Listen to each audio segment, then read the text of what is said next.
Salut à tous. Salut. Bon, bienvenue sur le podcast Tatami Connexion, votre podcast préféré après les autres. Je suis Jarod, il est Rolly et on est là pour vous faire l'épisode hebdomadaire, l'épisode d'actu, le Restons Connectés numéro 91. Cette semaine, il y a pas mal de choses à dire. On va parler de l'actu qui a été la plus forte cette semaine, c'est-à-dire Nassourdine Imavov, Aspinal qui a certains combattants dans le viseur, José Aldo, Tsaroukian, Holloway, Poirier, voilà, le road to the title, BJJ, Morgan Charrière. Il y a plein de choses à dire. Donc on va commencer. Alors on va recommencer parce que cet épisode on devait l'enregistrer jeudi dernier. Vous auriez constaté de toute façon qu'il y a un petit peu de retard sur l'actu, mais c'est parce qu'on a eu un problème technique. Le téléphone de votre cher Rolly a chauffé plus que plus avec cette canicule. Je crois que de nous trois, je crois que c'est ton téléphone qui supporte moins la chaleur. J'ai l'impression. Donc, donc bon, on se rattrape ce soir. On va voir si ça fonctionne. Là, on est au début de tout. Avant de commencer, comme d'habitude, Import Fight, notre partenaire du moment. C'est un site de textile, matériel de sport de combat, boxe, MMA, grappling avec des marques qui ne sont vendues en France que sur ce site. Corner, Hit and Move, Primo, toutes ces marques-là sont des marques de qualité. Parce qu'il y a justement des combattants qui sont sponsorisés par ces marques, notamment Corner avec Alex Pereira, avec Belal Mohamed, avec Anthony Pettis. On le voit souvent quand on voit des combattants justement américains s'entraîner avec du Corner. Donc c'est un gage de solidité. Et puis voilà, si vous voulez avoir du style en étant différent des autres, eh ben c'est pas sur les sites classiques que ça se passe, mais c'est sur Import Fight. Et avec le lien Tatami 10, vous avez 10% de réduction sur tout le site, et ça se passe en description. Écoute, on va commencer. On va commencer avant que tout s'arrête, avant un énième problème technique. D'ailleurs, le petit problème que vous pourrez avoir, c'est que là, c'est la fête de la musique, les amis, on est chez nous, mais par contre, les autres sont dehors, et à côté de chez moi, c'est Bagdad. C'est klaxon, mortier, donc voilà, si vous avez quelques bruits dans le micro, sachez que c'est indépendant de ma volonté, mais si vous voulez pas que je me liquifie, je vais être obligé de garder la fenêtre ouverte. On commence. Nassourdine Imavov qui a call out Caio Borraio. Donc Nassourdine qui a été annoncé comme le backup de Dricus du Plessis contre Chimaev le 16 août à l'UFC 319. Eh bien, on avait vu un Dricus du Plessis, on en a parlé, qui avait mis ses conditions et qui avait mis de l'incertitude sur le fait que Nassourdine puisse être le backup en fonction de si ça se passe 4 semaines avant, s'il est déjà là pour la Fight Week ou pas, on savait pas si oui ou non il accepterait ce combat-là. Ben là, c'est réglé. C'est réglé parce que le 17 juin sur X, Nassourdine a annoncé plus de backup, les conditions ont changé. Tu voulais parler fiston, je suis là, je vais te briser, Caio Borraio. Donc voilà, peut-être un combat déjà tout fait pour l'UFC Paris. Qu'est-ce que t'en penses? Euh... Écoute, moi, le combat, il me plaît. Maintenant, est-ce que c'était une bonne chose? Alors, est-ce que c'est dépendant de sa volonté? Ça, je sais pas.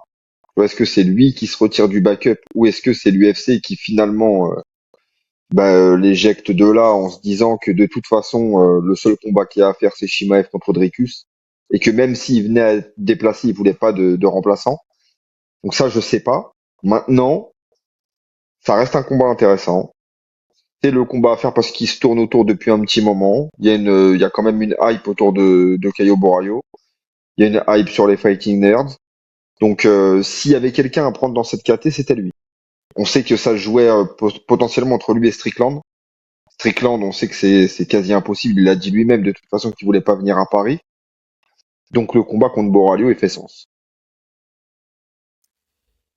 Ouais, c'est vrai qu'il fait sens, mais à la fois, il fait sens et à la fois non, quoi. Parce que quand on regarde en termes de classement, il fait pas sens du tout. Pas du tout même. Parce que tu dis, les deux se tournent autour depuis un moment. C'est surtout Caio Borraio qui tourne autour de Nassourdine, comme c'est le numéro un contenders dans ce fight-là. C'est surtout lui qui lui tourne autour. Et surtout Dricus du Plessis qui renvoie toujours Nassourdine dans les pattes de Caio Borraio parce que il veut pas l'affronter pour l'instant. Alors, c'est vrai que là, quand on a fait cet épisode, enfin quand on a commencé à le faire la première fois, c'est vrai que tu m'as donné le pendant inverse de ce que je pensais aussi sur cette déclaration. C'est vrai que moi je pensais que c'était la décision de Nassourdine, mais effectivement, c'est vrai que tu t'as deux pendants, enfin deux manières, deux clés de lecture possibles sur cette déclaration. Comme quoi, quand il dit plus de backup, les conditions ont changé, ça peut être aussi côté UFC ou côté Dricus du Plessis qui a dit non, je ne veux pas, ou l'UFC qui a dit bon, il y aura pas de backup sur ce combat on veut le voir, peu importe ce qui se passe, on le décalera, mais il se fera. Donc c'est vrai qu'il y a ça. Maintenant c'est un combat qui reste toujours un combat bourbier, parce que bon, Caio Borraio c'est quand même quelqu'un d'assez solide, que ce soit en boxe ou en grappling. En boxe, je pense qu'il est moins bon que Nassourdine, comme ça, hein, sans analyse. Mhm. Mais il est capable de pourrir un combat, et on sait que face à un technicien, pourrir un combat, c'est ce qu'il y a de mieux à faire. Mais en grappling, on a vu, quand il a battu Brendan Allen, qu'il était pas mauvais non plus. Donc il a des chemins pour aller chercher la victoire, tu sais, notamment à la décision. Parce qu'on sait qu'en plus, un Nassourdine démarre un peu tardivement dans ses combats en général, qu'il a souvent tendance à perdre un peu les débuts de fight et qui se rattrape après par la suite. Donc ouais, ça reste un bourbier, ça reste un risque parce que le mec est bien derrière lui au classement. Et il y a que lui en fait qui servirait, en fait Nassourdine lui servirait d'accélérateur, mais en fait Caio Borraio n'apporte rien à Nassourdine parce que oui, il y a la Team Nerds, certes, mais la Team Nerds, maintenant qu'elle a connu sa première défaite avec Carlos Prates, bah, elle perd aussi un peu de son invincibilité, tu sais, de ce qu'elle dégageait. Donc bon, écoute, moi j'ai un peu de mal avec ce combat. Tu vois, des fois, je me dis, il faut être courageux. Nassourdine est courageux, c'est indéniable. Mais des fois, il faut être un peu stratège. Et là, niveau stratégie, bah, je trouve que c'est pas ouf. Alors oui, il va rester actif. Oui, il va épurer un nouveau, s'il le bat, contender possible. Et puis s'il devient champion, bah, il y aura encore moins de doutes. Enfin, en tout cas, moins de doutes pour sa chance au titre, sa prochaine chance au titre.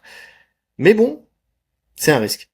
Alors, soit il s'en fout d'avoir la ceinture tout de suite, et dans ce cas-là, ça pose pas de problème. Soit il la veut vraiment, et dans ce cas-là, bon, bah, écoute, c'est qui tout double, quoi. Ouais, après, comme tu dis, c'est un risque. De toute façon, un combat, c'est toujours risqué, c'est sûr. Maintenant, il nous a quand même prouvé par le passé que, et je pense que c'est ce genre de combattant qui a besoin d'être actif, même pour progresser. Donc moi, ça me dérange pas de le revoir tout de suite là. Et puis d'un côté, ça reste un métier, donc il y a aussi l'intérêt financier. Tu vois, tu prends Nassourdine maintenant, il prend des grosses primes, donc c'est une entrée d'argent qui rentre sur ce combat. Ouais, et c'est pour ça, tu vois, que je me dis, effectivement, ça, ce que tu disais sur le fait que ça vient peut-être de l'UFC, bah oui, c'est peut-être le cas parce que s'il avait été backup du combat, sa prime il l'avait. Tu vois, il a sa prime. Il y a un auditeur qui m'a posé la question, est-ce que vous avez une idée de combien toucherait Nassourdine en termes de backup? L'info, elle était pas sortie, mais si on fait une comparaison, Thomas Spinal, quand il a été backup pour Miocic Jones, alors c'est un autre combat, hein, on va pas se mentir, mais il touchait aux alentours de 400 000 dollars, tu vois. C'est quand même une bonne prime, tu vois, pour un backup. Donc même si ça sera pas forcément le même salaire, ça donne à peu près une idée de ce qui de ce qu'on peut gagner en étant backup, tu vois. Ouais, ouais, ouais. Voilà, c'est pour ça, je pense que. Et puis de toute façon, en plus, le fait de rester backup, même s'il combattait pas forcément et que le combat Shimaev Dricus se faisait, il aurait pu quand même enchaîner avec l'UFC Paris. Tu vois, c'est pour ça que le move de se Oui, retirer de lui-même, de si ça vient de lui tout seul, pour moi, ça n'a pas vraiment de sens. Je pense vraiment que c'est une décision de l'UFC.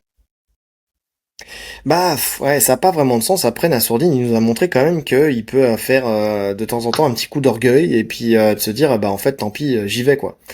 Tu vois, il y a un peu de ça aussi, hein. Alors c'est ce qui fait, alors, attention, hein, l'orgueil c'est nécessaire parce que c'est ce qui fait d'une personne qui peut devenir un champion. Tu vois, c'est souvent la confiance en soi, c'est limite primordial, on en a déjà parlé, dans le fait d'avoir des résultats positifs. Tu vois, maintenant un excès de confiance, des fois, bah ça peut t'amener aussi dans la défaite. Mais bon. Après, c'est pas dommageable, hein. Si ce combat il se fait, nous on va être content de le voir. De toute façon, on va voir Nassourdine, on va être content de voir Nassourdine combattre. Maintenant, faut juste espérer que le résultat aille dans notre sens, quoi. C'est vraiment ça. Parce que tu sais, on est toujours en train de, parce que en fait, j'anticipe un peu. On est tout le temps en train de critiquer les combattants français et pourquoi on n'a pas de champion, est-ce que c'est trop tôt, est-ce qu'on ne hype pas trop les combattants, est-ce que ceci, est-ce que cela. Tu vois, les gens sont très durs avec les combattants français.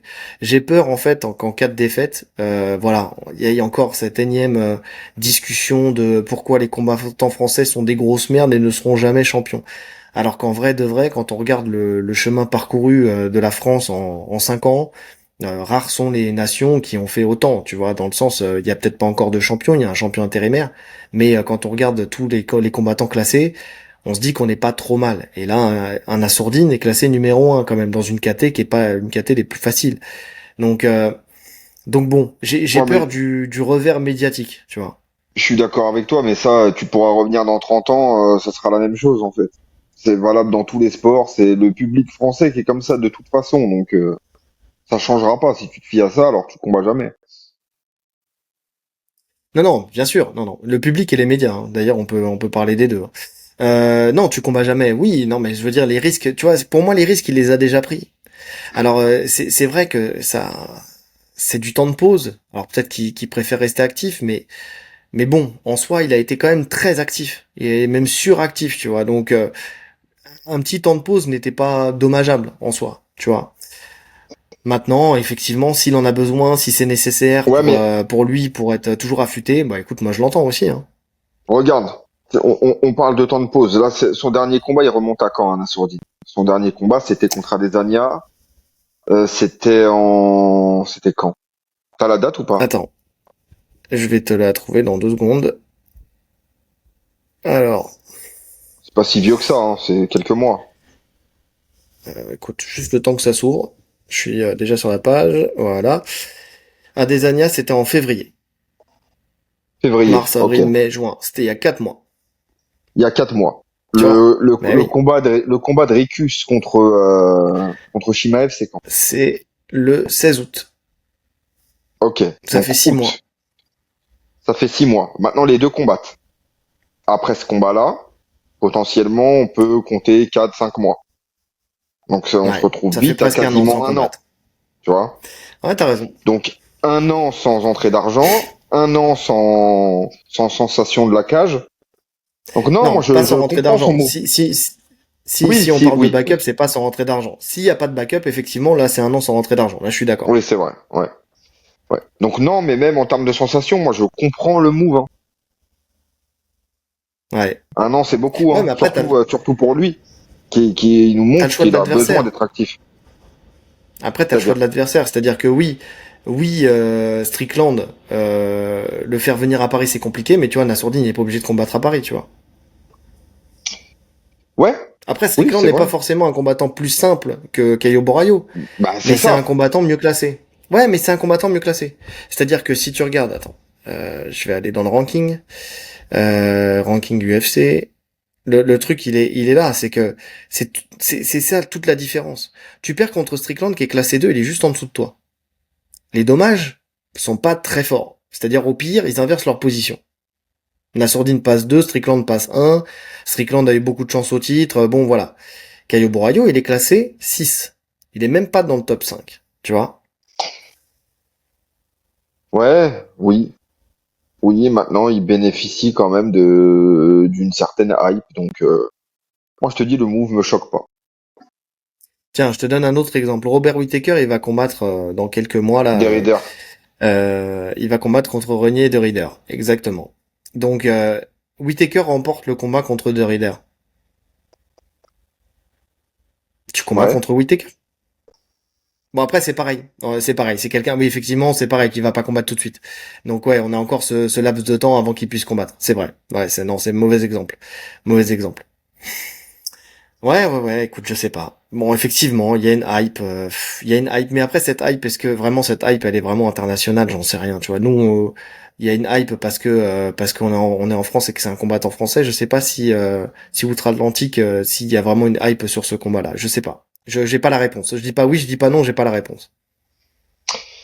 Non, oui, ça, j'en ai aucune idée. Moi, je parle vraiment pour le public français et pour le fait de voir Nassourdine en main event contre Borralho, ça, franchement, c'est un beau main event quand même. Tu vois, sur l'épisode d'avant, il me semble qu'on parlait potentiellement de qui on pourrait voir sur l'UFC Paris. Moi, ce combat en main event, je le signe tous les jours, hein. Et c'est même pas que en France. Ça, c'est vraiment un main event de Fight Night que tu peux mettre partout, sur toute la planète.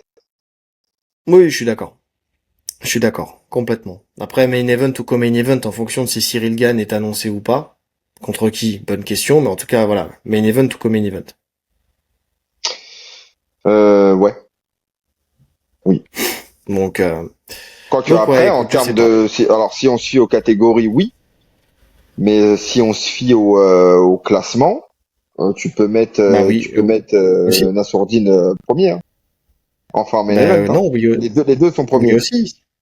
Cyril Gane est enfin, est deuxième, mais parce que Tom Espinal est champion intérimaire. Donc, les deux sont, mais en vrai de vrai, il est deuxième sur le papier, mais il est premier contender, tu vois. Donc après, on sait que Cyril Gane, ça reste quand même la tête de proue du MMA français. Ça reste les catégories lourds. Les poids lourds sont souvent mieux mis en valeur et mieux dotés que les autres catégories. C'est la catégorie reine. Donc bon, ouais, je pense que Cyril Gane passerait devant quand même. Oui, ouais. Ouais, mais comme je te dis, en fait, l'inverse ne me choquerait pas. Tu vois, on sait que ils peuvent, bah, par exemple sur le dernier UFC Paris, Nassour avait un combat bien plus important que celui de Benoît Saint-Denis, et pourtant ça a été BSD en main event. Pourtant c'est une caté plus légère, il est moins bien classé, mais ils l'ont mis en main event.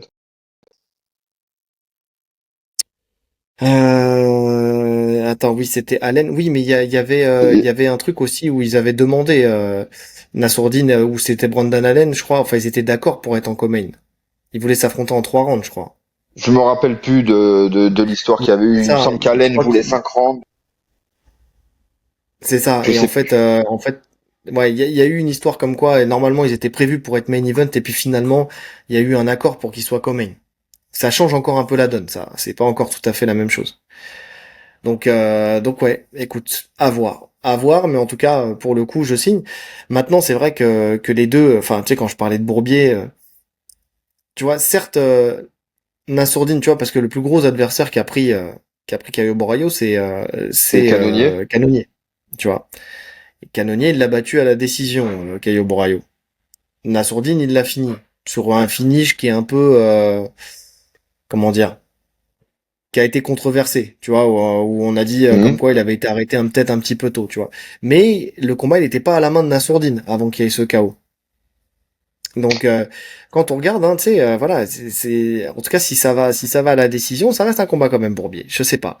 Je pense que voilà, il faut attendre Caio Borraio, il faut qu'il confirme. Nassourdine a combattu des adversaires qui sont beaucoup plus forts que lui, que ce que Caio Borraio a affronté, mais ça reste quand même un petit Bourbier. À voir. Mais bon, c'est excitant. C'est ça aussi qui fait c'est que le combat, il est pas gagné d'avance. C'est ça. Ouais. Donc, bon,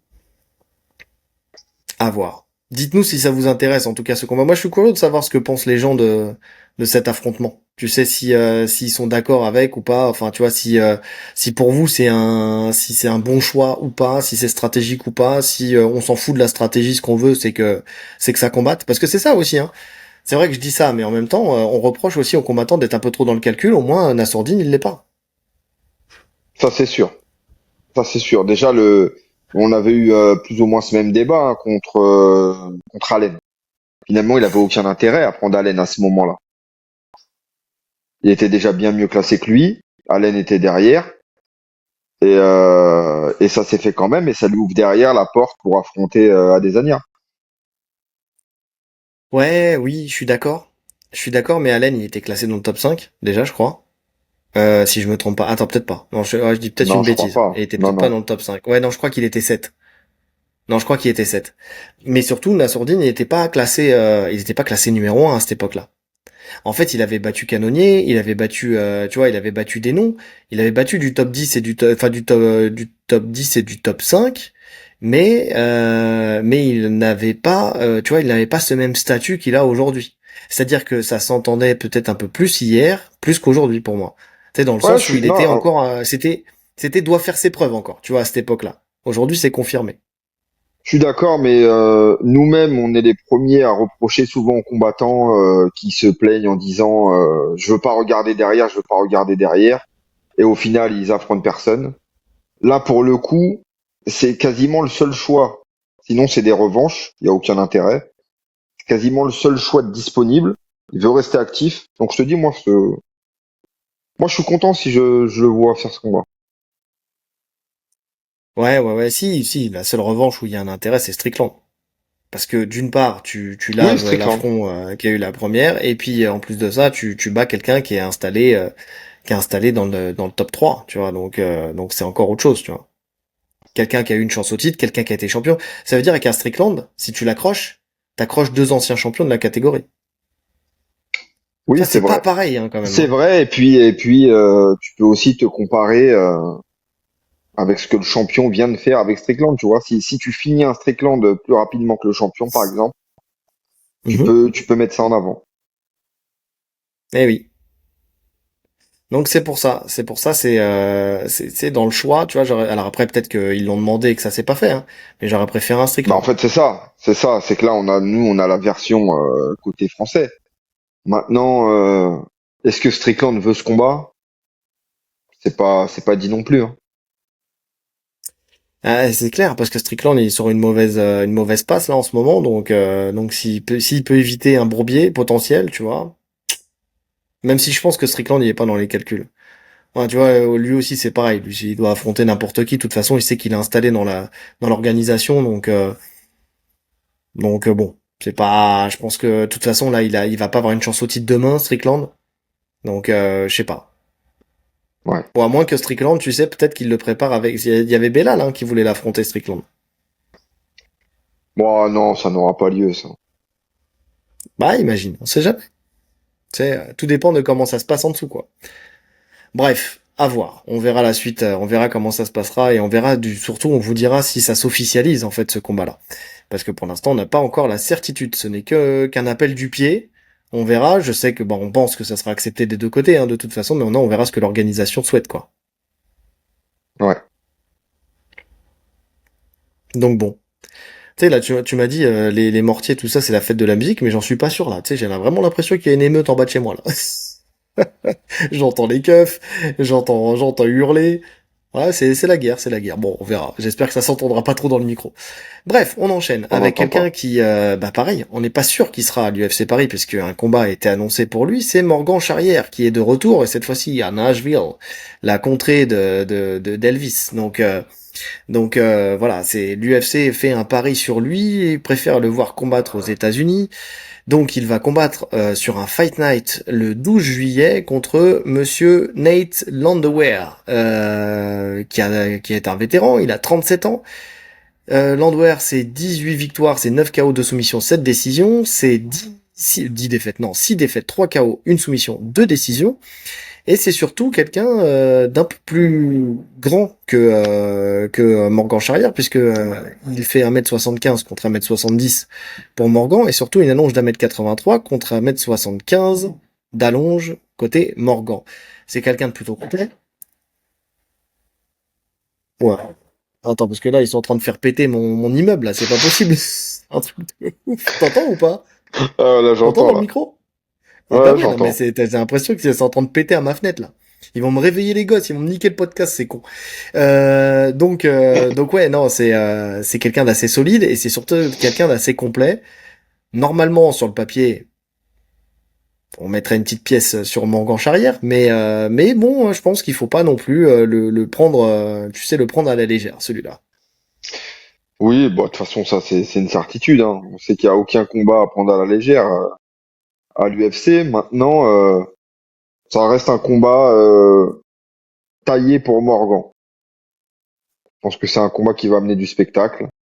Il va revenir bien reboosté après sa dernière défaite. Donc c'est non, c'est Ouais. bien, c'est une bonne chose. C'est une bonne chose. En plus, le fait de le voir aux États-Unis, ça quand même, ça confirme quand même le fait que l'UFC. Tu parles à qui? Je parle à personne. Pardon, excusez-moi, c'est parce que j'avais cru entendre la porte. Et vas-y, quoi, attends, vas-y, une seconde. J'arrive les amis, j'arrive. Le mec se fait cambrioler en ligne. Oui, tu me disais, pardon. Personne n'est à prendre à la légère. Ouais, et que ça reste quand même un combat, j'ai l'impression, fait sur mesure pour Morgan. Le fait qu'il le fasse combattre aux États-Unis, je trouve que c'est une bonne chose, c'est une belle marque de confiance. Tu vois, il cherche pas à le cantonner, à le faire combattre uniquement sur les UFC Paris ou en Europe, dès qu'il y a l'occasion. Parce qu'on sait que Morgan, de toute façon, il a ce qu'il faut pour se faire apprécier par le public américain. Tu vois, il a un bon style, que ce soit en dehors ou dans la cage. Il fait du spectacle. Donc pour la suite de sa carrière, c'est une bonne chose. On sait que Morgan, et je pense que tout le monde est d'accord, hein, on le voit pas aller au titre. En tout cas, pas actuellement. C'est un combattant à spectacle. Maintenant, ne pas aller au titre ne veut pas dire que tu vas pas faire une très très bonne carrière à l'UFC.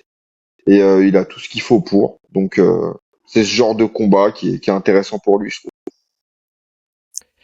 Ouais, bah tu sais, t'as l'impression qu'il dessine une carrière un peu, tu sais, à la Kevin Holland, tu vois. Et lui-même, pour l'instant, le dit, ce qu'il veut, c'est marquer son nom dans l'organisation. Alors effectivement, pour l'instant, et voilà, c'est l'entrée dans le top 15 qu'il vise. Enfin, tu vois, il y va par étapes, mais oui, je pense que de toute façon, il a amené sa carrière sur une pente différente que celle de la chasse au titre. Tu vois. D'ailleurs, il en parle pas, effectivement. Et puis, de toute façon, tu vois, il y a des gens qui sont plus connus à l'UFC sans avoir eu le titre que certains même champions, tu sais, qui l'ont eu une fois et puis en fait finalement tu l'as oublié, tu dis ah oui c'est vrai putain lui il a été champion lui, c'est vraiment ça. Ça Mm. veut rien dire donc c'est une réalité. Par contre le fait effectivement qu'ils le mettent en avant sur un Fight Night et non pas à l'Apex, c'est-à-dire avec un public, c'est bien aussi parce que ça va nous donner une indication sur comment le public aussi américain, tu sais, encore une fois, comment le public américain voit Morgan, comment il le soutient, comment il lui donne de l'énergie, si c'est le cas, si c'est pas le cas, tu vois. Donc c'est plutôt intéressant pour ça aussi. Tu vois, ça va nous donner des clés de lecture sur la suite de la carrière de Morgan et sur comment le public le voit là-bas, tu vois. Ouais. Ouais, ça lui permet de se faire connaître davantage. Moi, les UFC Apex, franchement, ça commence à me saouler un petit peu. C'était une très bonne chose, hein, période Covid. C'est sûr que c'était une super idée. Ça nous permettait et même de découvrir le sport différemment, parce que je me rappelle des premiers Apex qu'on avait regardés où justement il n'y avait pas de public et que tu entendais les impacts, même les coachings, etc. Tu vois, c'était pas mal. Mais il manque quelque chose maintenant, ça y est. On a besoin de public et surtout sur ce genre de profil-là. Tu vois, je pense que même lui, dans sa performance, Morgan, il a besoin de sentir le public. Oui, je suis d'accord, je suis d'accord. Après, c'est vrai que on faisait pas aussi nos difficiles parce qu'on avait la chance de pouvoir avoir de l'UFC pendant le Covid, Bien alors sûr. que normalement il devait rien avoir. Donc ça, c'était. Et puis il y avait le côté nouveau, effectivement, le côté Mhm. nouveau où tu découvrais un petit peu ce que tu n'entends pas et ce que tu ne vois pas d'habitude. Là aujourd'hui, et puis il y avait que ces événements-là. Aujourd'hui que tu retrouves des événements justement avec du grand public, c'est vrai que ça a un goût de fadasse, tu vois, quand ils sont là-bas, quand ils sont à l'Apex. En plus, c'est une petite cage, donc des fois, bah ça pose problème à certains combattants, tu vois, quand tu fais des combats un peu de poids lourd dans une petite cage, Ouais. tout de suite, c'est un peu particulier. T'arrives tout de suite dos à la cage. Écoute, moi, l'Apex, je l'aime bien pour faire, tu vois, le Road to BJJ, là, le Road to the Title, dont on va parler tout à l'heure. Tu vois, ça, voilà, tu as cette salle-là, t'en fais quelque chose pour faire des événements à huis clos, mais qui amènent, en fait, les combattants après, par la suite, à intégrer, tu vois, la big league. Et puis Mhm. après, une fois que tu y es, bah justement tu fais des événements à la hauteur de l'UFC, c'est-à-dire avec public, avec tu vois un décorum, tu vois. Donc c'est vrai que c'est un peu compliqué l'Apex. Ouais, je suis d'accord. Donc maintenant, il combat donc le 12 juillet. Écoute, si jamais il arrive à faire un fight plutôt en contrôle, à sa main et sans trop de bobos, ça veut pas dire qu'on pourra pas l'avoir à l'UFC Paris, tu vois. Oui, oui, ça c'est sûr. 12 juillet, c'est large même. On sait qu'il avait été dans ce cas de figure pour son entrée à l'UFC justement quand il avait fait son dernier combat au Cage Warrior. et que c'était peu de temps avant l'UFC Paris et que justement il devait gérer ce combat sans blessure et le finir plus ou moins rapidement pour être sur la carte. Il avait réussi à le faire. Je pense que ça lui tient quand même à cœur d'être à l'UFC Paris, Morgan. Il a une grosse communauté, Ouais. il y a beaucoup de fans en France. Je sais que c'est un des combattants les plus appréciés, et ça se voit sur ses entrées de toute façon. C'est là où l'ambiance monte d'un cran. C'est à ça que tu repères aussi la hype d'un combattant, hein. C'est Mhm. sur l'entrée, quand tu entends l'ambiance monter, tu sais qu'il est très suivi. Donc oui, s'il y a l'occasion d'être sur l'UFC Paris, il la manquera pas. Oui, oui, oui, et surtout que c'est aujourd'hui c'est un peu compliqué de réfléchir à un UFC Paris sans Morgan Charrière, parce que c'est quand même un des mecs qui a fait le plus de spectacles dans la cage, qui attire le plus de monde dans le public. Tu vois, ça veut pas dire que les autres combattants ne le font pas et qu'on peut pas remplir une salle sans Morgan Charrière. Je dis pas le contraire, mais il fait partie de ces combattants qui a une base tellement solide derrière que bah tu sais que ça sera plein aussi. Enfin, s'il est là, tu sais qu'il va attirer du monde et du monde dès le début, tu vois. C'est ça. Donc, Ça fait quand attends. même beaucoup de combattants français qui sont bookés juste avant l'UFC Paris. Ouais, c'est un peu inquiétant hein, quand même, hein, parce que quand tu regardes bien, tu te dis en fait, c'est comme s'ils allaient faire une carte avec très peu de Français et plus de combattants extérieurs. Parce que tu te dis, attends, t'as Oumar Sy. Bon, Oumar Sy là, il va pouvoir recombattre, hein, parce que de toute façon, enfin, s'ils veulent le faire recombattre, il va pouvoir recombattre, parce que je pense pas qu'il ait eu de bobo suite à son combat. Puis je pense qu'il aura à cœur de recombattre assez rapidement. Nora Cornol va combattre au mois d'août, je crois, donc elle Ouais, au c'est mois plutôt d'août, donc mort. c'est Je pense que c'est compliqué. impossible. On sait que déjà avec le juste pour le cutting déjà c'est mort. Là lui c'est potentiellement possible.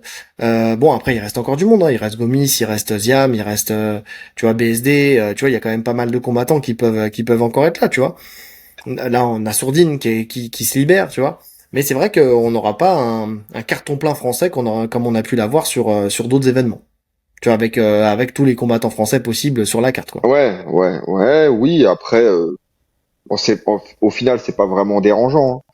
Si t'as Non. ne serait-ce que trois Français qui sont bien classés sur la carte, ça suffit. Ce qui compte, c'est les Oui. match-up. Ouais je suis d'accord. Je suis d'accord. Donc ouais. Morgan d'ailleurs qui bénéficie d'une pub gratuite. Bah, je sais pas si c'est la meilleure des pubs, mais au moins une pub gratuite là ces derniers temps médiatiquement parlant. Puisque je sais pas si, enfin si, je sais que t'as vu, il y a la une du JDD, donc journal du dimanche, ce petit journal de facho au possible, qui a illustré un article sur le trafic de drogue à Aix-en-Provence, je crois, si je me trompe pas, avec une image de com de Morgan Charrière, tu sais, avec toute sa team derrière. Donc ouais, c'est plutôt déjà pas ouf en termes de move, mais surtout ce qui est bien, c'est que si les autres médias justement dénoncent ça, comme ça a été le cas, c'est la Provence, je crois, qui a dénoncé ça. Bah au moins ça permet de faire de la com, tu vois, de mettre en avant Morgan Charrière en expliquant que c'est un combattant de MMA, qu'il a rien à voir avec le trafic de drogue d'Aix-en-Provence, et puis de lui faire une petite pub gratuite quoi. Ouais, écoute, il n'y a pas grand-chose à dire, hein. C'est juste pas surprenant de certains médias. On connaît les méthodes. On est d'accord, on est d'accord. Et d'ailleurs, je sais pas si t'as vu, mais j'ai un auditeur qui m'a envoyé ça. C'était un article de l'équipe qui a changé son fusil d'épaule. Enfin, tu vois, changé de target en fait, changé de cible. Avant, tu vois, il faisait des trucs à charge sur le MMA. Aujourd'hui, ils font des trucs à charge sur les combats clandestins, sur les fight clubs, tu vois. Alors avant, le MMA, c'était les combats clandestins. Maintenant, ils dissocient bien les deux. C'est vrai qu'ils ne citent pas le mot MMA dans l'article, mais par contre, c'est vrai qu'il faut espérer que les gens, eux, tu vois, évitent de faire l'amalgame, tu sais, potentiellement entre ces trucs-là. Alors c'était en fait, l'amalgame qui peut être fait aussi par des séries, hein, on l'a dit, comme La Cage, qui a fait justement cet amalgame-là dans cette même série, tu vois, mais j'espère que les gens, tu vois, feront vraiment la part des choses et qu'aujourd'hui, ils sont assez éduqués et reconnaissent on va dire, la légalisation du MMA suffisamment pour éviter de faire l'amalgame avec ce genre d'article. En fait, il y a toujours besoin de faire des articles à sensation. C'est un vrai problème. Ouais, écoute, moi j'ai quand même la sensation que les gens ils font le distinguo maintenant. Franchement, je pense que l'éducation du public elle a quand même été assez bien faite. Alors il y a toujours ceux qui sont à la ramasse et que de toute façon pour eux ils changeront pas d'avis, hein. Le fait de voir deux mecs dans une cage, ça reste des combats clandestins, des trucs de sauvages. Mais en règle Mhm. générale, quand tu dis MMA, aujourd'hui, j'en parle avec plein de gens qui pratiquent pas, de différents horizons, de plein d'âges différents. C'est assez rentré dans les mœurs finalement. Ouais, t'aimes ou t'aimes pas, il y en a plein, moi, tu sais, j'ai un collègue là qui m'a dit, moi c'est pas mon truc, la violence et tout ça, tu vois, j'ai du mal à regarder. Il dit, le seul combat que j'ai vraiment regardé, c'était Conor contre Khabib, tu vois, comme quoi, tu vois, encore les combats, tu sais, de Conor, tu vois, c'est même quand tu regardes pas, tu vas regarder, mais lui, c'est parce qu'il voulait voir Conor se faire casser la gueule.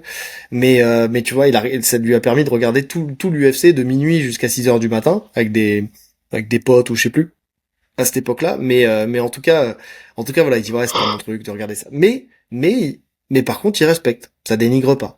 Donc c'est vrai C'est que ça? je pense qu'il y a un chemin qui a été fait à ce niveau-là et je pense que c'est pas mal, heureusement. Ouais. Donc bon, on enchaîne, Yes. on enchaîne. On enchaîne avec tu sais là on a parlé de Nassourdine, on a parlé de Morgan, on a parlé de l'UFC Paris, un que qu'on n'a pas encore cité ou très peu, c'est Cyril Gane. Écoute, je sais pas comment ça va se passer pour lui, on n'a toujours pas de nouvelles et là où on pouvait penser que potentiellement si fight pour la ceinture, défense de ceinture intérimaire ou pour la ceinture incontestée si jamais John Jones sort de l'équation, on verra, on en parlera un petit peu après. Bah ça serait Aspinal contre Gann. Écoute, Aspinal là, il a l'air de dire qu'il y a deux combattants dans son viseur et c'est pas Cyril Gann, c'est Volkov et Almeida. Donc il l'a dit sur Instagram à un de ses followers, il a dit je m'entraîne pour Volkov et Almeida cette semaine. Écoute, Volkov classé 3, Almeida classé 6. Volkov il l'a déjà affronté, il l'a déjà battu. Almeida il l'a jamais affronté, mais il monte depuis sa défaite contre Blades.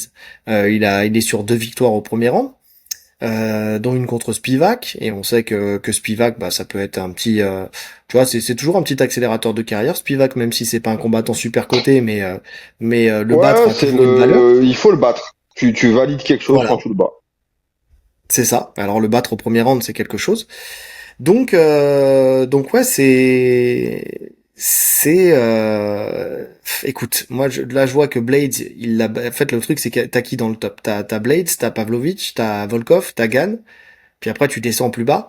Blades, il l'a battu pour sa défense de titre. Pavlovich, il l'a battu pour avoir son titre intérimaire.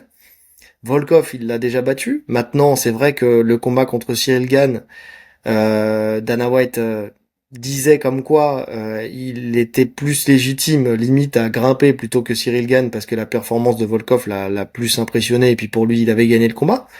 Après, bon, c'est à la lumière des orteils pétés de Gane. Écoute, je sais pas quoi en penser. Et Almeida, on sait qu'on a envie de le voir monter. Maintenant, le propulser tout de suite à la ceinture sans une étape intermédiaire, tu sais, un peu plus haut, je sais pas. Je sais pas quoi en penser non plus. Écoute, c'est compliqué, hein. Bah, en fait, ce qui est compliqué, c'est qu'on n'a pas de nouvelles du tout, tu vois. Donc on sait pas sur quel pied danser par rapport à si elle gagne. Avant, c'est vrai qu'on entendait beaucoup Lopez, mais du coup on avait des infos. Mhm. Et là, bah, on n'entend plus rien. On n'entend plus rien. On sait que l'UFC, de ce qui se disait, en tout cas il y a un petit moment maintenant, qui cherchait pas à mettre Gann plus en avant que ça. Écoute, ça se ressent quand même, hein. Ouais. Alors certes, il y avait ces obligations par rapport au film qui tournait. C'est ça qui l'a un peu bloqué. Maintenant, est-ce qu'il y a que ça? Est-ce qu'il y a que ça? Parce que là, le film est fini, le film est sorti, et toujours pas de nouvelles de Cyril Gann. Et puis il s'entraîne. Parce que en fait, tu sais, tu dis on entendait Lopez, mais en fait, pour l'entendre, il faut qu'il y ait des nouvelles à annoncer, tu vois. C'est-à-dire que là, j'ai vraiment l'impression que même Cyril Gane, il est un peu dans l'incertitude. Tu vois, et rien n'est annoncé. Quand il se fait interviewer lui-même, il dit ce qu'il voudrait, mais bon, c'est vrai qu'il y a rien d'officiel, rien de presque sûr, tu vois, un petit truc un petit truc à croquer, tu vois. C'est assez compliqué. Et surtout dans une KT ultra bouchée, ultra fermée. Alors on voit qu'elle continue à évoluer, hein. Là, bah, pendant qu'on discute et qu'on enregistre, Blades a gagné à la décision son dernier combat. Là, contre Kuniev, là. Donc ça continue à évoluer pour certains. Mais pour d'autres, c'est un peu plus compliqué. Alors Cyril Gane, il n'a pas combattu il y a si longtemps que ça, en vrai, parce que contre Volkov, c'était il y a combien de temps? Enfin, quand je dis pas si longtemps que ça, tout est C'était relatif. Tout est c'était relatif. il y a quand même au moins 6 mois, je pense, hein. Écoute, je vais te dire ça. Gane, Il me semble, hein. Bon, déjà, alors oui, certes, au-delà du tournage, il y avait aussi la blessure au pied fallait s'en mhm, remettre. La décembre. fracture, décembre, ouais. Ouais, donc ça fait 6 mois. Ça fait 6 mois. Euh, ok, ouais, bah oui, ça fait 6 mois, effectivement. 6 mois, et effectivement, fallait se remettre de la blessure.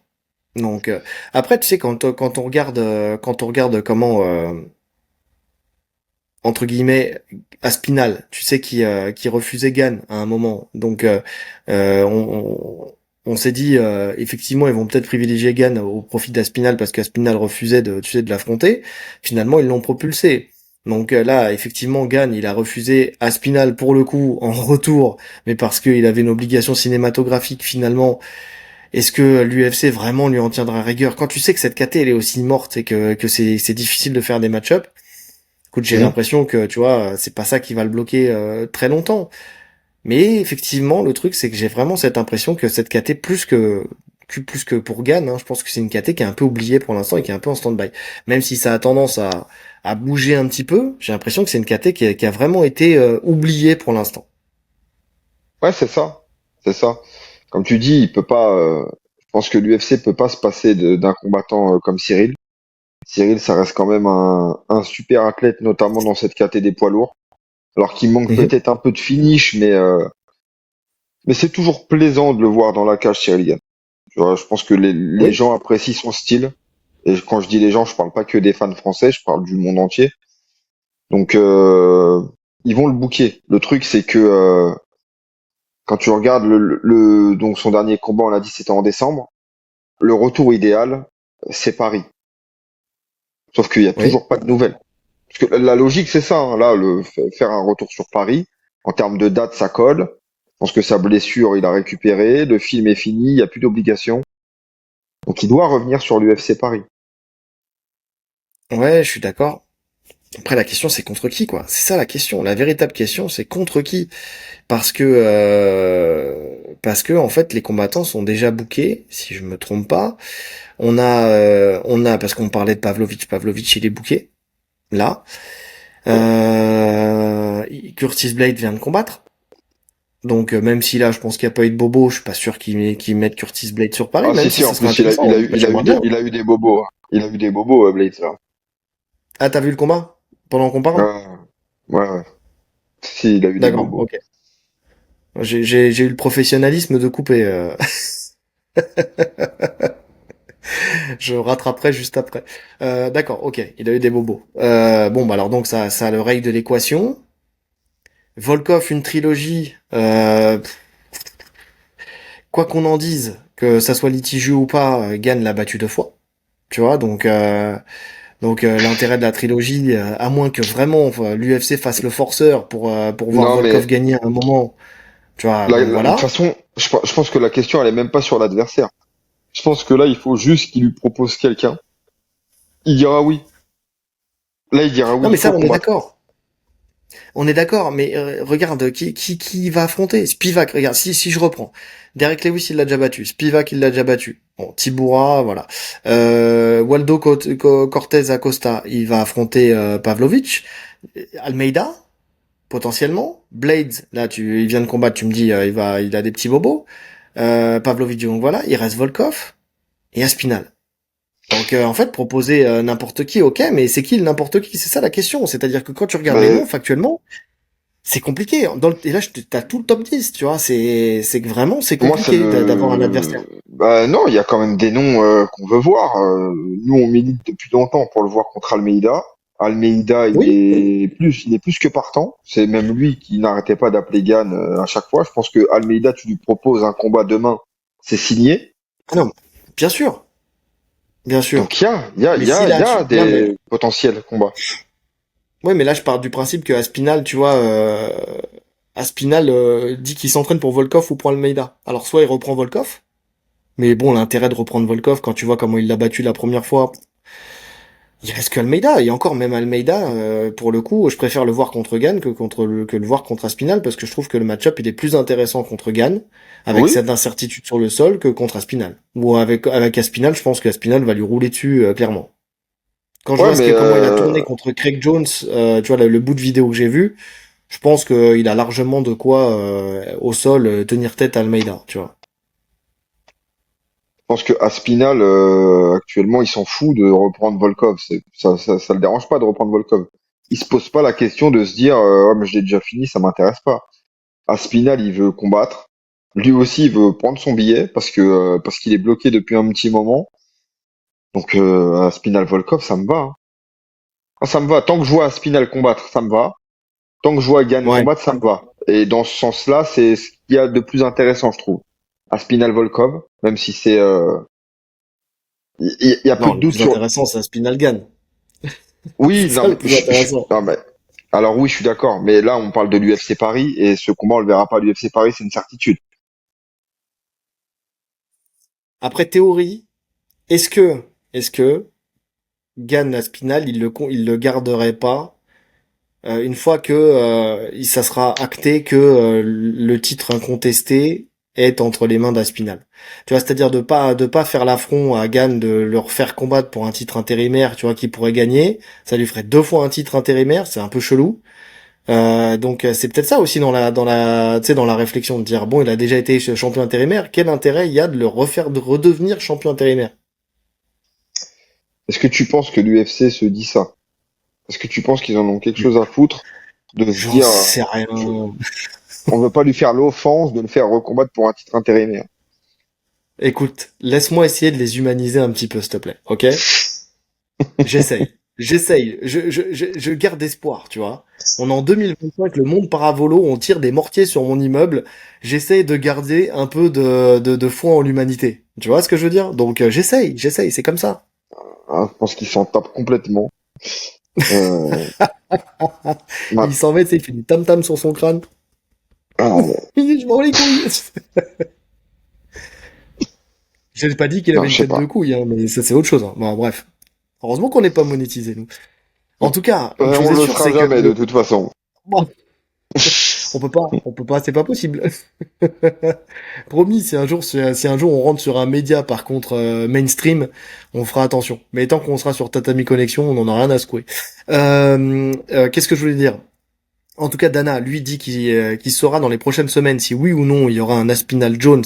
Sinon, ils passeront rapidement à autre chose. Donc, tout dépend de ce qu'ils appellent rapidement autre chose. Pour lui, Jones n'a jamais eu peur ni d'Aspinal, ni d'un combat contre Aspinal, ou n'importe quel combat d'ailleurs. Sinon, il n'aurait jamais dit de lui que c'était le GOAT. Donc ça, c'est vraiment, voilà, si ça avait été le cas. Et il dit le seul combat qui a été annulé, qui était contre Scholzonen, c'est pas du fait de John Jones qui lui l'aurait affronté, mais plus d'un ancien coach qui, pour des raisons, tu vois, de gestion de carrière, avait dit que c'était mieux de ne pas l'affronter. Mais en tout cas, Jones n'a jamais eu peur ni jamais refusé de combat. Maintenant, bon, le crédit qu'on apporte à la valeur des paroles comment dire, de Dana White, on sait ce qu'on peut lui apporter, mais par contre, je sais qu'il y a une chose qui est importante pour lui, c'est qu'il respecte énormément les combattants. C'est-à-dire que quand il y a un combattant, tu vois, qui respecte, il les respecte pour les bonnes raisons. Tu vois, il a quand même cette valeur du combattant. Lui-même a été combattant en boxe. Tu vois, il a cette valeur du combattant. Et si c'est le cas, en tout cas, il clôt le débat des gens qui disent ouais, mais attends, il a refusé Sonnen, il a pull out au dernier moment. Bon, on sait très bien que le combattant n'est pas le seul décisionnaire dans la gestion des combats, tu vois. Il y a le manager, il y a les coachs, et c'était à une époque où il n'était pas John Jones d'aujourd'hui. Donc il écoutait, enfin tu vois, ses coachs avaient un poids, tu vois, en tout cas dans la décision qui était sûrement plus important qu'aujourd'hui aussi, tu vois. Ouais, ouais, ouais. Et il y avait une question? Non, une affirmation.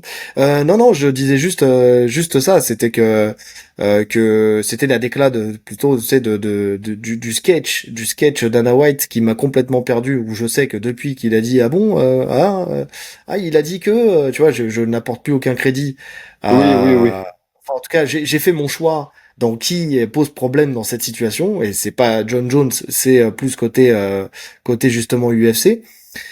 Quand il dit on sera dans les prochaines semaines, tu vois, et genre on se laisse quelques semaines.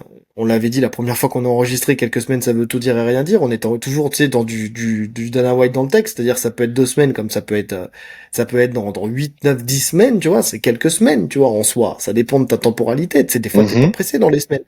Donc bon, en fait ça nous apporte rien de plus quoi. Chose est sûre, c'est qu'en tout cas ça sera Spinal et personne d'autre. Tu vois, ça clôt le débat par contre de Ngannou. Tu vois. Là, par contre, c'est le seul truc où il est plutôt, Ouais. comment dire. Tu vois, il y a des incertitudes dans certaines de ses paroles. Dans celle-ci, il y en a pas. Tu vois, c'est le prochain sera Aspinal. On lui a promis, ça sera lui. Tu vois. Peu importe contre Oui, non, qui. En tout cas, c'est Aspinal. ouais, mais ça c'est normal, c'est normal. Et j'ai lu, genre, je sais plus, j'ai lu où ce truc, mais que c'était une décla de Dana, il me semble, qui disait, je sais pas si c'était Dana ou si c'était le coach de Ngannou, où ça disait que le retour d'Ngannou à l'UFC c'était impossible, que de toute façon ça n'aurait pas lieu, mais que ils essayent de travailler sur une collaboration entre Une le PFL copromotion. et voilà une copromotion pour organiser ce fight. Mais c'est pas Dana White hein, qui l'a dit, parce que lui, il est quand même assez dithyrambique sur le fait qu'il veut pas revoir Ngannou.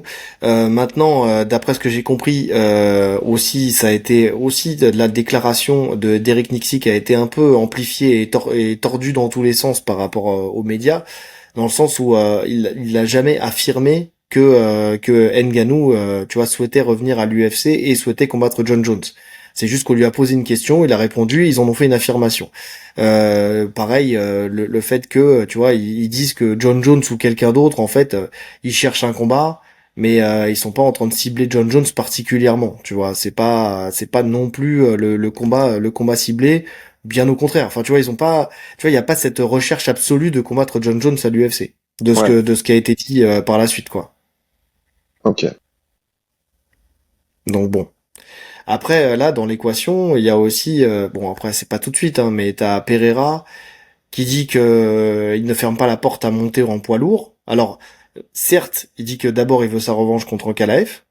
Tu sais, en fait, là, ce qui se dessine là sur le truc, c'est que il avait besoin d'une pause. Il a tellement il a le nez Ouais. dans le guidon qu'il avait besoin de faire une pause et il l'a prise. Il veut refaire sa revanche et récupérer sa ceinture et après là il est vraiment ouvert à monter parce qu'en fait le cutting, parce que ceci, parce que cela, fin de carrière. Tu vois, donc voilà, c'est pareil. Tu vois, ça encore aussi, c'est encore quelque chose que tu rajoutes dans l'équation si l'UFC accepte sa montée, tu vois.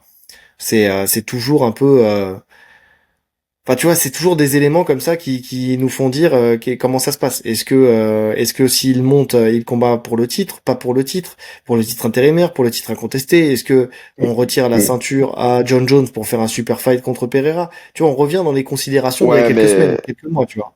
je suis d'accord, mais ça, là, on se projette sur plusieurs mois, parce que s'il revient, déjà, on parle de retour de Pereira, faut compter 3 4 mois.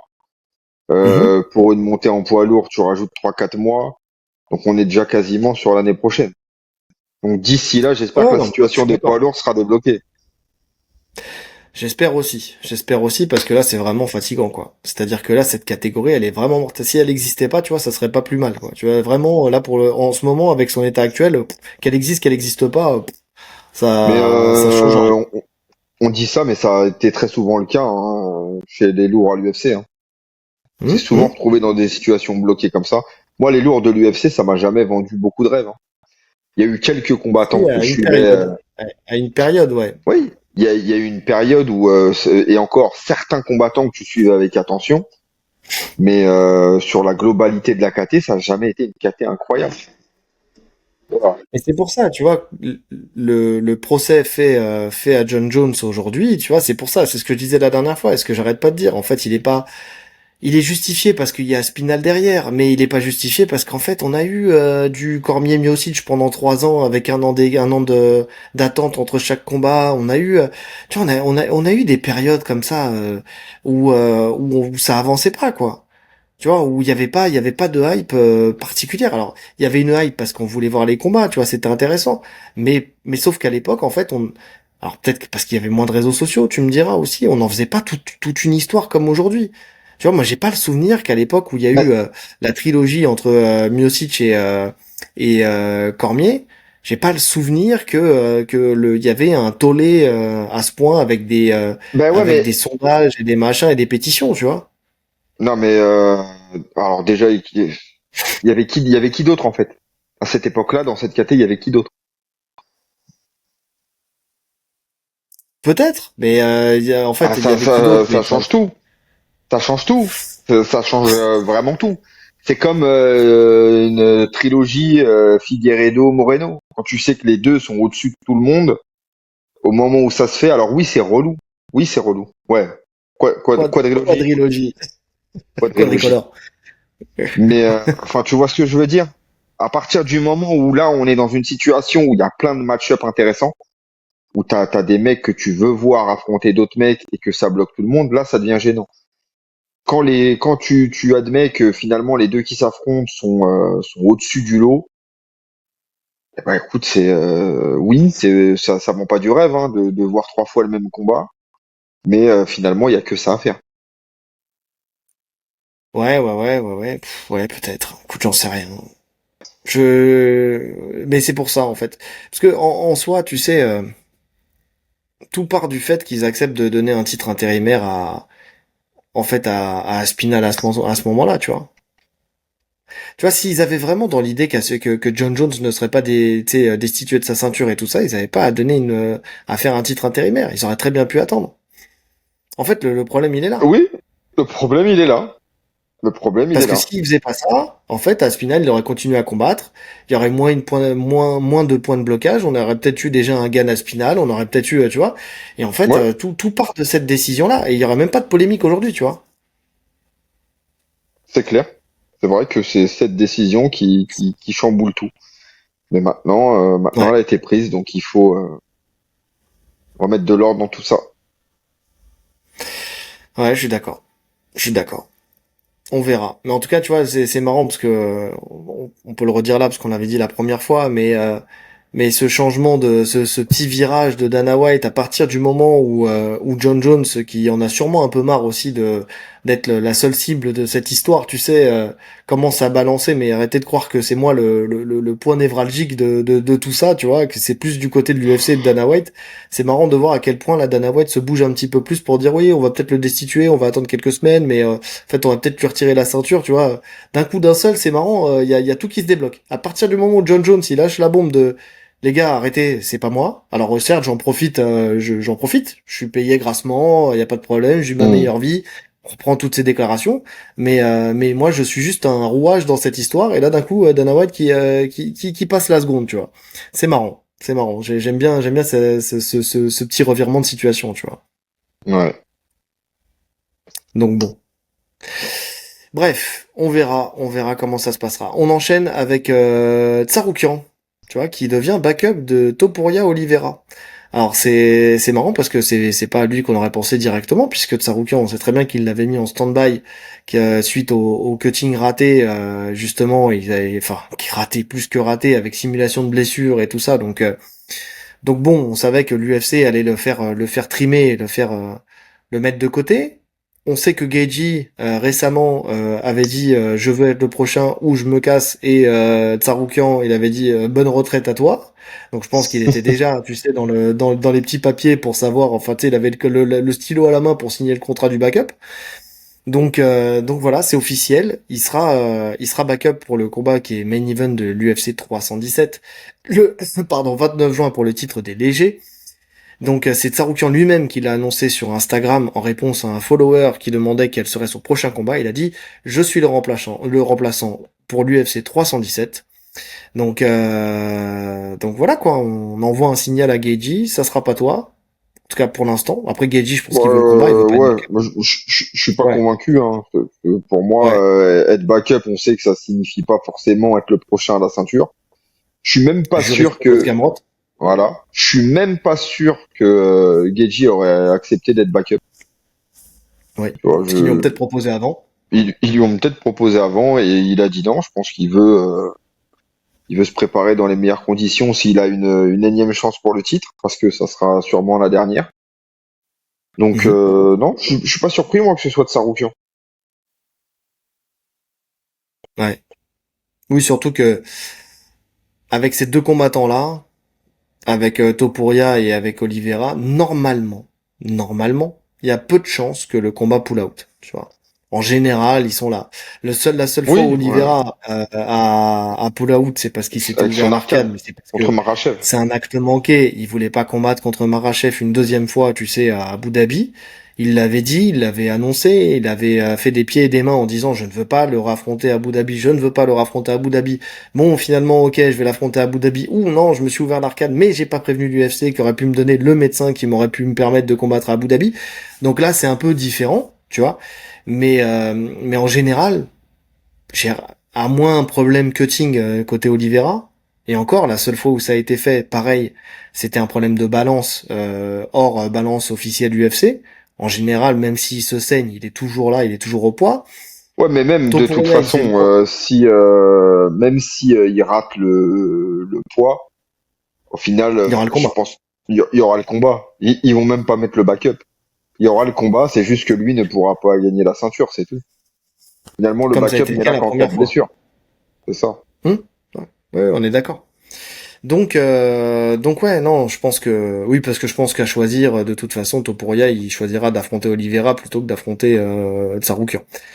Donc ouais, non, non, c'est une info, faut la prendre, mais rien de spécial en tout cas Ouais. sur l'évolution de la situation de Tsarukyan. Ouais. Et puis j'ai beaucoup de mal à voir Topuria. Bizarre, hein, mais j'ai beaucoup de mal à voir Topuria accepter le combat contre Saroukian s'il est backup. Parce que la prépa Oui, c'est ça. n'est pas du tout la même, donc aucun intérêt. Autant Oliveira, bon, il l'a déjà affronté et puis finalement il n'a pas grand-chose à perdre. Autant Topuria a beaucoup à perdre en termes de hype. Mhm. Oui, je suis d'accord. Je suis d'accord. Effectivement. T'as commencé à analyser ou pas? Parce on va enregistrer lundi pour Non, ce demain. fight-là. Demain, moi j'ai commencé un petit peu à regarder quelques combats, c'est très intéressant. On va pas en rentrer là-dedans, on va pas rentrer dans l'analyse maintenant, mais c'est intéressant. C'est très intéressant parce que en fait, l'idée que j'avais en tête au début, en regardant deux combats, c'est complètement chamboulé. Mais pas forcément j'ai pas j'ai changé d'avis sur le vainqueur. Hein. C'est que ça m'a mis encore plus d'incertitude sur justement le résultat de ce combat. J'ai regardé contre J. Herbert, tu vois, et j'ai regardé le combat contre Geji pour l'instant, Oliveira Geji. Mais Ouais. juste le combat enfin, les deux en fait, les deux combats, ces deux combats-là m'ont mis en fait juste une incertitude sur le résultat. Ça va être un combat qui va être très dur à pronostiquer, je te le dis d'avance. Bah écoute, je te dirai ça lundi. Ouais, ouais. J'ai hâte. J'ai vraiment, tu sais, c'est rare d'avoir autant hâte de faire l'analyse de ce combat-là. Moi aussi, il faut que je prenne le temps de le faire un peu plus précisément, tu vois, mais ouais, ça va être compliqué. Bref. En tout cas, Oliveira qui va avoir un film fait sur sa vie, vite fait entre parenthèses. Donc, je sais pas si t'as suivi, mais ils vont faire sa biographie en film.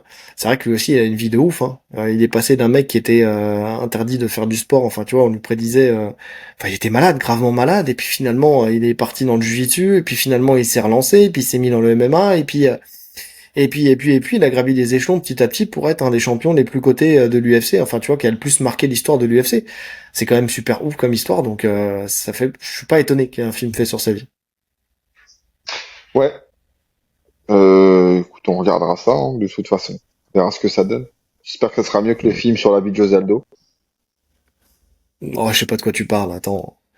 Est-ce que tu penses que Oliveira, lui, il aura des visions? Hein, je ne sais pas. Je ne sais pas. Est-ce qu'il va se parler à lui-même? Je ne sais pas.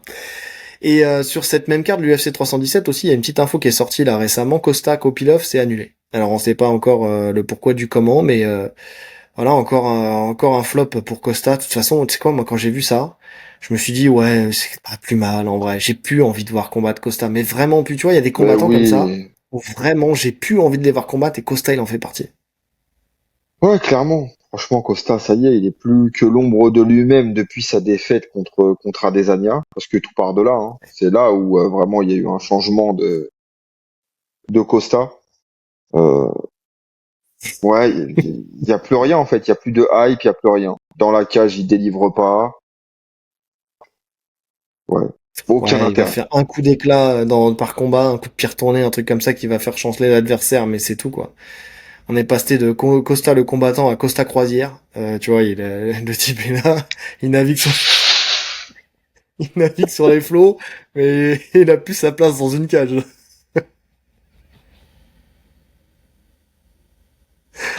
Ah mon dieu, putain, est-ce Ah que c'est parce putain. que c'est pour ça qu'il sort les rames, il sort les rames dans sa carrière, tu sais? Ah putain, tu m'as eu. Ah, je sais, en plus, quand j'ai vu que t'étais en train de boire en même temps, je me suis dit, il y a une chance sur deux pour que tu redécores ta caméra, mais je t'ai pas réussi. J'ai pas réussi à t'avoir complètement. Mais c'est pas mal. Bref. En tout cas, lui est parti. On enchaîne avec Holloway qui veut sa chance pour le titre en cas de victoire contre Poirier, si bien sûr, à la condition qu'il le batte avec la manière. Encore un qui veut griller la priorité à Gedji. Il dit j'ai un passif avec les deux, Topuria et Oliveira. Si je réalise une grosse victoire, qui pourrait empêcher votre gars de se battre pour le titre à la fin de l'année? Écoute, c'est Moi, vrai. je suis Hein. ouais. En vrai, de vrai, c'est vrai, c'est tellement vrai. Ah, bien sûr que c'est vrai. Bien sûr que c'est vrai. Poirier, c'était le dernier. C'est ça, hein? Non, c'était l'avant. C'est qui le dernier à avoir combattu Non, pour le ouais, titre? le dernier, c'est Moïcano. Moïcano, ouais. Mais c'était un Donc le accident vrai de dernier, parcours. c'est Poirier. Le vrai dernier, c'est Poirier. Le vrai dernier, c'est Poirier. Donc si s'il est un Poirier, enfin même sans l'éteindre, hein, s'il fait une grosse perte contre Poirier qui gagne, pour moi, ça paraît évident qu'il passe. Pour moi, hein, qu'il passe devant Gaethje, puisqu'il l'a éteint de la même manière. Il l'a même, Hmm. au-delà d'éteint, il l'a dominé en fait. C'est même pas juste il l'a mis KO à la fin, c'est il l'a dominé. C'est-à-dire que même si ça allait à la décision, il gagnait haut la main. Donc il nous a Ouais, je suis montré qu'il d'accord. était au-dessus. Oui, pour moi ça a du sens. Pour moi ça a du sens. L'un contre l'autre. Enfin, peu importe l'adversaire. Si c'est Topuria, bah il l'a battu dans la caté du dessous, donc le match est intéressant. Et en plus le match était très intéressant jusqu'au KO. Vraiment. Ouais, mais justement, il y en a plein qui vont te dire, ouais, mais attends, il l'a éteint une première fois, donc ça sert à rien de refaire ce combat, tu vois. Ouais, je sais pas, parce que moi, Holloway, je trouve quand même que c'est un combattant particulier, Holloway. Tu vois, autant il y a des combats où tu peux te dire que ça va être tout le temps la même chose. Holloway, j'aime bien le voir dans des revanches. Je suis d'accord, parce qu'il prend des datas. Il prend des datas et il peut te sortir une masterclass la fois d'après. C'est un combattant qui est intelligent, c'est un combattant qui est varié, enfin qui a un panel technique assez important pour justement pouvoir apporter quelque chose de nouveau dans une revanche. Effectivement, des petits ajustements, des petites adaptations. Ouais. Il y a qu'à voir la revanche contre Volkan, hein. Le deuxième combat, pour plein de personnes, c'est Holloway qui le prend. Bien sûr, bien sûr. Et c'est pour ça que là, tu sais, tous ceux qui voient Poirier lui rouler dessus, écoutez, on le saura qu'après ce combat, parce que effectivement, beaucoup de gens oublient que le combat, le deuxième, était très serré en short notice. Donc là, avec une vraie montée, une vraie prépa, j'attends de voir ce combat. C'est plus le même Poirier non plus, tu me diras. Enfin, c'est plus le même Poirier. C'est le même Poirier avec plus d'expérience et peut-être un peu plus de précision technique, tu vois. Mais Holloway, il a beaucoup évolué entre temps. Beaucoup, notamment sur son jeu de kick. Il a beaucoup évolué. Donc c'est pour ça, j'ai hâte de voir ce combat. Il se livre beaucoup moins. Il est beaucoup plus stratège dans ses combats. Ouais. Donc, ouais, j'aime bien l'idée. Et la revanche contre Oliveira, j'aime bien l'idée aussi, parce qu'ils se sont déjà affrontés en 66 les deux. Ouais, donc moi je te dis, de toute façon, c'est quelqu'un. Holloway, j'apprécie beaucoup ce combattant parce que il délivre dans la cage et il est très très classe en dehors et dans ses déclarations. C'est pas quelqu'un Mm. qui fait des appels à chaque fois à la ceinture, etc. Il fait quand même ce qu'il faut à chaque fois pour mériter de combattre pour la ceinture. Donc je suis assez d'accord avec sa déclaration. Tu vois, il dit pas, il monte pas dans la KT en disant je veux la ceinture. Il a déjà battu Geji. S'il Mhm. confirme sur Poirier, il est légitime. Alors ça veut pas dire que l'UFC lui donnera la chance au titre, mais en tout cas il est légitime à le demander. Je suis d'accord, et puis en plus ça ferait la réunification de la ceinture et de la BMF, pour le coup, potentiellement, tu En vois, plus, donc ça se joue. Après, le seul truc, c'est quid de ce qu'ils voudront aussi pour Islam, tu vois. On sait pas quand est-ce qu'il va affronter JDM. Donc, euh, donc après, tout dépend en termes de temporalité. Si la descente d'un Islam Makhachev, tu vois, est plus intéressante pour un Oliveira ou pour un Topuria, surtout pour un Topuria, c'est Topuria qui prend le titre par rapport à un Holloway. Tu vois, je pense que à choisir, il choisira Makhachev à Holloway. En termes de hype, en termes de legacy, c'est toujours plus intéressant d'affronter Makhachev. c'est sûr. Ça c'est sûr. Ouais, on verra. Donc bon, on verra. En tout cas, c'est vrai que ce combat Poirier contre Holloway, je l'attends avec impatience. À la fois, tu vois, je suis très partagé sur ce combat parce que ça me ferait chier de voir un Poirier finir sur une défaite, sa carrière. Ça me ferait chier. Mais à la fois, pour la suite de la KT, voir gagner Holloway, tu vois, c'est très intéressant. Ah, moi je serais clairement du côté d'Holloway. Je te le dis honnêtement, je préfère ce combattant. Et puis partir sur une défaite, si c'est un beau combat, si ça reste une guerre, c'est pas dérangeant. Hmm. Oui, Alors que pour oui, Holloway, oui, je suis d'accord. Je suis d'accord. ça aurait un gros impact de perdre. Et autre chose, c'est peut-être plus facile de partir sur une défaite que sur une victoire. En soi, quand t'as acté que c'était C'est vrai. ta retraite. Tu vois, de se dire, bon bah voilà, ça y est, c'est acté, je Hmm. suis toujours bon parce que j'ai fait un gros combat, tu vois, mais à la fois, ça y est, je suis plus compétitif, j'accepte, tu vois, le fait de poser les gants dans la cage. Ouais, c'est vrai. Parce que sinon, t'as toujours dans la tête de se dire, et si? Tu Et dis, bah si je je peux continue un peu? encore. Ah ouais, Eh je oui, peux encore. eh oui, eh oui, eh oui. Donc, affaire à suivre. Affaire à suivre. On enchaîne avec Michael Venom Page qui va affronter Cannonier à l'UFC 319. Oh, voilà une information comme elle est bonne. Parce qu'ils vont s'affronter en 84. Ça sera le deuxième combat de Michael Venom Page en 84, puisqu'il a affronté dans cette KT Sharapouddin Magomedov. Cannonier il est classé 7 en 84, Michael Venom Page classé 15 en 77. Il est non classé en 84. Je trouve que c'est un accélérateur de carrière plutôt intéressant pour lui, hein, pour le coup. Maintenant, Tu trouves que Canonier c'est un accélérateur de carrière pour MVP? non, mais pas, non, alors attends. Il faut remettre les choses dans un contexte. Il est dans la caté du dessus. Il repart de zéro. Il affronte Ouais, Charapoudine. Là, il affronte Cannonier qui est classé 7, qui est en fin de carrière, certes. Ça t'ouvre les portes du top 10 directement. Tu vois, quand ouais, je dis un oui, oui, accélérateur c'est de vrai, carrière, c'est oui, que tu sautes top 10 et après tu passes top 5 et puis après peut-être un titre si jamais tu arrives à ouais, passer ces étapes-là. Maintenant, quid de passer ces étapes dans la caté du dessus? ouais. Alors de ce point de vue, oui, c'est sûr il a finalement MVP sur ce qu'il fait à l'UFC, il a rien à perdre, il a tout à gagner. Dans tous ses Mhm. combats, finalement, il a rien à perdre, il a tout à gagner. D'autant plus sur ce combat. Parce que comme tu le dis, moi je pense pas qu'il jouera le titre un jour MVP de toute façon. Mais derrière, tu peux faire des gros fights s'il passe Cannonier. Tu vois, un MVP à Mhm. Desania, je pense même que c'est une des idées de l'UFC. Hein. MVP à Desania sur le papier, c'est quelque chose. Oui, clairement. Clairement. Bon, je pense que c'est un enfin, c'est quelque chose sur le papier, mais dans les faits, je pense que c'est Ouais, un combat je chiant. pense que ce serait un combat très chiant. Ah C'est oui. même sûr. C'est même certain. Maintenant, c'est pas un cadeau, Canonnier.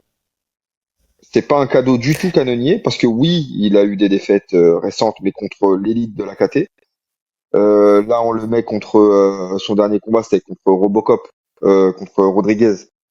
Il nous Mhm. montre qu'il est encore bien là. C'est Ouais. un gros 84. MVP, c'est un petit 84. MVP, il gagne son combat contre Sharapoutdine, mais il est pas impressionnant. Il est en gestion, il est pas impressionnant. Moi, honnêtement, je le voyais plus facile contre Sharapoutdine. Dans mon esprit, le combat aurait dû être plus facile. Je le voyais même un finish, potentiellement. Ça n'a Ouais. pas été le Je cas. suis d'accord. Sur certaines accélérations même de Sharapoutdine, tu sentais un peu de panique. Un mec comme Canonnier qui va te rentrer dedans, à ce poids-là, j'ai beaucoup de mal à voir MVP, je te dis ça sans analyse, hein. J'ai beaucoup de mal à voir MVP résister à la puissance d'un Canonnier. Je suis d'accord. Ouais, moi quand j'ai vu le match-up, je me suis dit, waouh, compliqué. Compliqué. Après, quand tu dis contre l'élite, il a affronté l'élite, alors qui devient l'élite, parce que ses derniers combats avant Robocop, c'était justement Caio Borraio et Nassourdine Imavov. Donc, tu vois, quand je te dis en fait accélérateur de carrière, je parle aussi de ça. C'est dans le sens où tu vois les deux, en fait, potentiellement, tu vois, ils sont passés dans le classement, tu vois, ils ont bien évolué. C'est-à-dire que Oui, derrière ce que je veux te dire, Nassourdine, c'est il a pu au moment où les affronte, ils sont pas encore dans le haut du classement, mais ils nous confirment après que c'est des combattants d'élite. voilà, oui c'est ça. Non mais c'est pour ça, c'est pas l'élite, mais par contre, si tu passes le gatekeeper qui est canonnier, parce que maintenant c'est devenu un gatekeeper, tu le passes, ça te permet de t'ouvrir des portes derrière. C'est vraiment ça. C'est pour ça que je te dis que quand je te parle d'accélérateur de carrière, canonnier, ça reste un gatekeeper de luxe. Oui, c'est vrai, c'est vrai. Et par contre, pour Canonnier, il n'y a pas grand-chose à gagner dans ce fight, hein. Si ce n'est, ouais, une petite mise en avant médiatique parce que MVP, c'est un nom, mais sinon, ouais, c'est lui qui a le plus à perdre dans cette histoire. Bah, disons que contre Robocop, tu vois, effectivement, c'était un combat qui était bourbier pour lui, parce que c'est un combattant quand même qui est dangereux, mais qui t'apporte zéro hype. C'est-à-dire que tu vois, ce combat-là, je crois que, de mémoire, je crois que je l'ai même pas regardé, tu vois. Je crois qu'à ce moment-là, j'ai pas eu le temps, et après, je suis pas retourné pour le voir. Donc là, pour le coup, effectivement, ça te rapporte une exposition médiatique, c'est vraiment ça le gros avantage. Parce que tu peux t'assurer que beaucoup de monde seront devant leur écran, soit pour voir si MVP est capable de passer canonnier, soit pour voir MVP se faire éteindre par canonnier et redescendre en 77 parce que frérot, ta KT, elle se passe en dessous, c'est pas là quoi. Ouais, le problème, c'est que la KT du dessous, donc sa KT de base, les welter, c'est injouable. Actuellement, là, Ouais. on a déjà parlé de toute façon dans l'épisode d'avant, hein, c'est sûrement la KT qui a le plus gros renouvellement et une des plus denses là. Elle est injouable cette KT pour lui. Donc je peux comprendre le move, hein. Il y a des combats plus intéressants à faire stylistiquement pour lui au-dessus. Mais il Hmm. va se heurter sur un problème physique là. Ouais, je suis d'accord. Je suis d'accord parce que n'oublions pas, pour ceux qui ne savent pas, hein, que canonnier, il vient des poids lourds à la base, hein. Il est descendu de 2 Ouais, KT au fur et à mesure du temps. Et c'est un des seuls combattants qui a réussi à mettre des rares combattants, on va KO. dire, qui a réussi à mettre des KO dans les trois catégories. Ouais, En lourd léger et là en 84. C'est un fait d'armes qui est à mettre à son crédit. ouais. Donc ouais, écoute, j'ai- j'ai- je sais pas quoi penser de ce combat. Je peux même pas te dire qu'il m'intrigue. Je sais même pas si j'ai vraiment. Je vais le regarder Parce que c'est deux noms. bon, parce qu'il faut le Parce que voir, c'est c'est les deux noms. noms, tu vois. Mais ce combat-là me hype pas plus que ça, hein. Il me hype pas Non, moi plus que non ça plus. parce que justement pour toutes les raisons qu'on vient d'évoquer là. Ouais, ouais. Ouais, de toute façon, après ce combat, c'est pas un main event, hein, il sera juste sur la carte. Donc, ouais. Ouais, je sais pas s'ils ont mis l'ordre déjà des combats, je ne pense pas. Pour l'UFC 319, attends, est-ce que déjà le 319 il est déjà dans les tuyaux? 318, 319, qui y en a? Bah non, bah je suis con. C'est Dricus contre Shimaev. Oui, oui, non, mais de toute façon, c'est une certitude. Oui, Si c'est un donc UFC oui. numéroté, ça va pas être le main event. Oui, non, non, c'est sûr. Non, mais après, ils le mettent en commun hein, pour l'instant. Ils le mettent en co-main. Parce qu'après, t'as Gérard Merchert contre Oleg Ziegjuk. C'est encore un qui a trop de consonnes et de voyelles dans son nom. Edson Barbosa contre Drakkar Klose. On a Bobby Green contre Carlos Diego Ferreira. Karen Silva contre Gigi Aldrich. Brian Battle contre Ruzi Boef. Tim Elliott contre Kaya Sakura. Le retour de Kaya Sakura qui est descendu grandement dans le classement après sa défaite. Chase Hooper contre Alexander Hernandez et Jessica Andrade contre Lupita Gonides. Donc oui, effectivement, quand tu regardes les noms, ouais, pour l'instant, en tout cas sur les combats annoncés, le co-main n'est pas déconnant du tout. Ouais, c'est vrai. Bref, on verra. On enchaîne. On enchaîne avec José Aldo, qui, ça y est, c'est officiel, est out de l'UFC après sa défaite contre Zahabi, cette défaite controversée.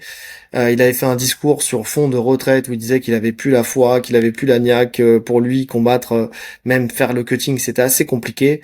Eh bien, la page Instagram UFC Roster Watch a annoncé son évincement de l'UFC. Donc voilà, c'était la dernière fois qu'on voyait José Aldo dans la cage. Écoute, bonne retraite à lui. Pas grand-chose à dire, hein, de toute façon, mais bonne retraite à lui, quoi. Ouais, ouais, comme tu dis. Il n'y a pas grand-chose à dire. Malheureux quand même que qu'il ait subi pour ma part de nombreux vols, notamment ceux depuis son retour là. Ça, on est quand même pour moi sur 2 vols.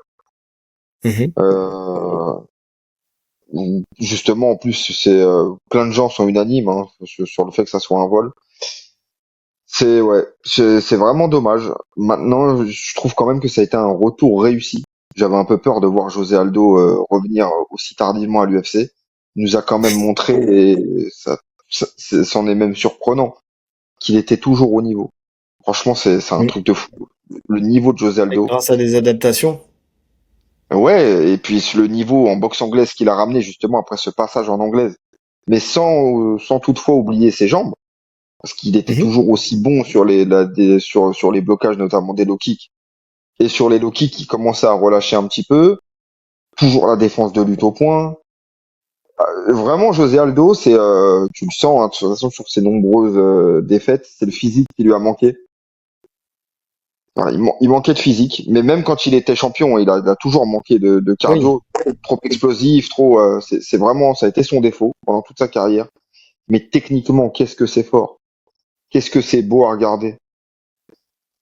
En fait, ce qui est paradoxal avec José Aldo, c'est que c'était un gros kicker, un gros low kicker. C'était ça, sa grosse arme pendant des années. Il s'est blessé, ce qui fait qu'il ne pouvait plus envoyer de low kick. Ça a mis un trou dans sa carrière où il avait du mal à trouver son style.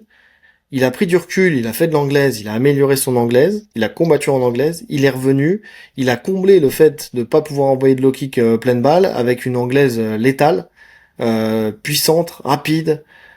Franchement, c'était beau à voir, c'était vraiment très beau à voir. Et donc il a su, et c'est ça que j'aime, c'est qu'il y a des combattants qui n'arrivent pas après une blessure, surtout des anciens comme ça, à se réinventer. Lui, il a su se Hmm, réinventer. Ça montre sa qualité technique, ça montre le fait que c'était un véritable champion. C'est un véritable champion.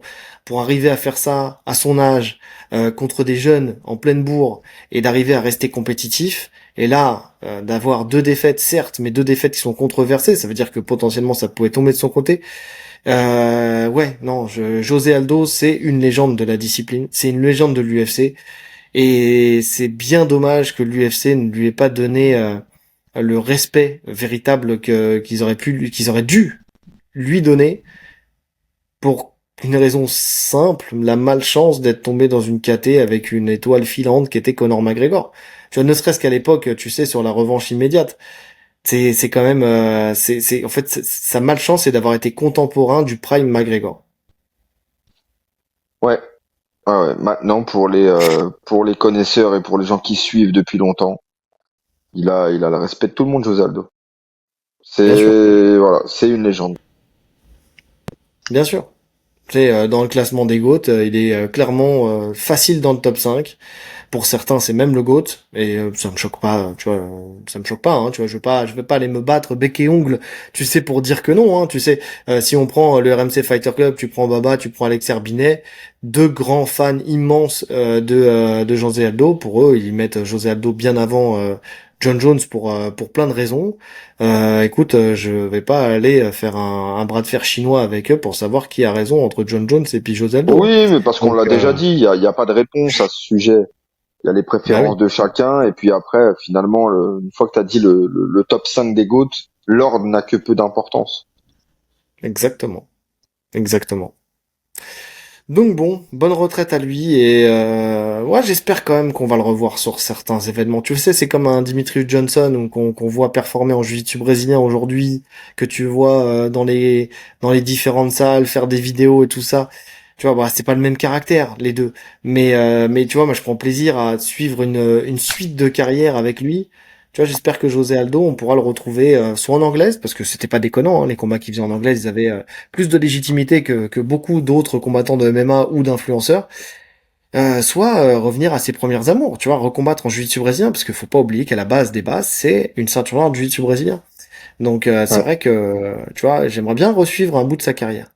Tu vois, tu sais, ouais, si dans à l'UFC, tu vois, avec le BJJ, comment ils ont appelé ça?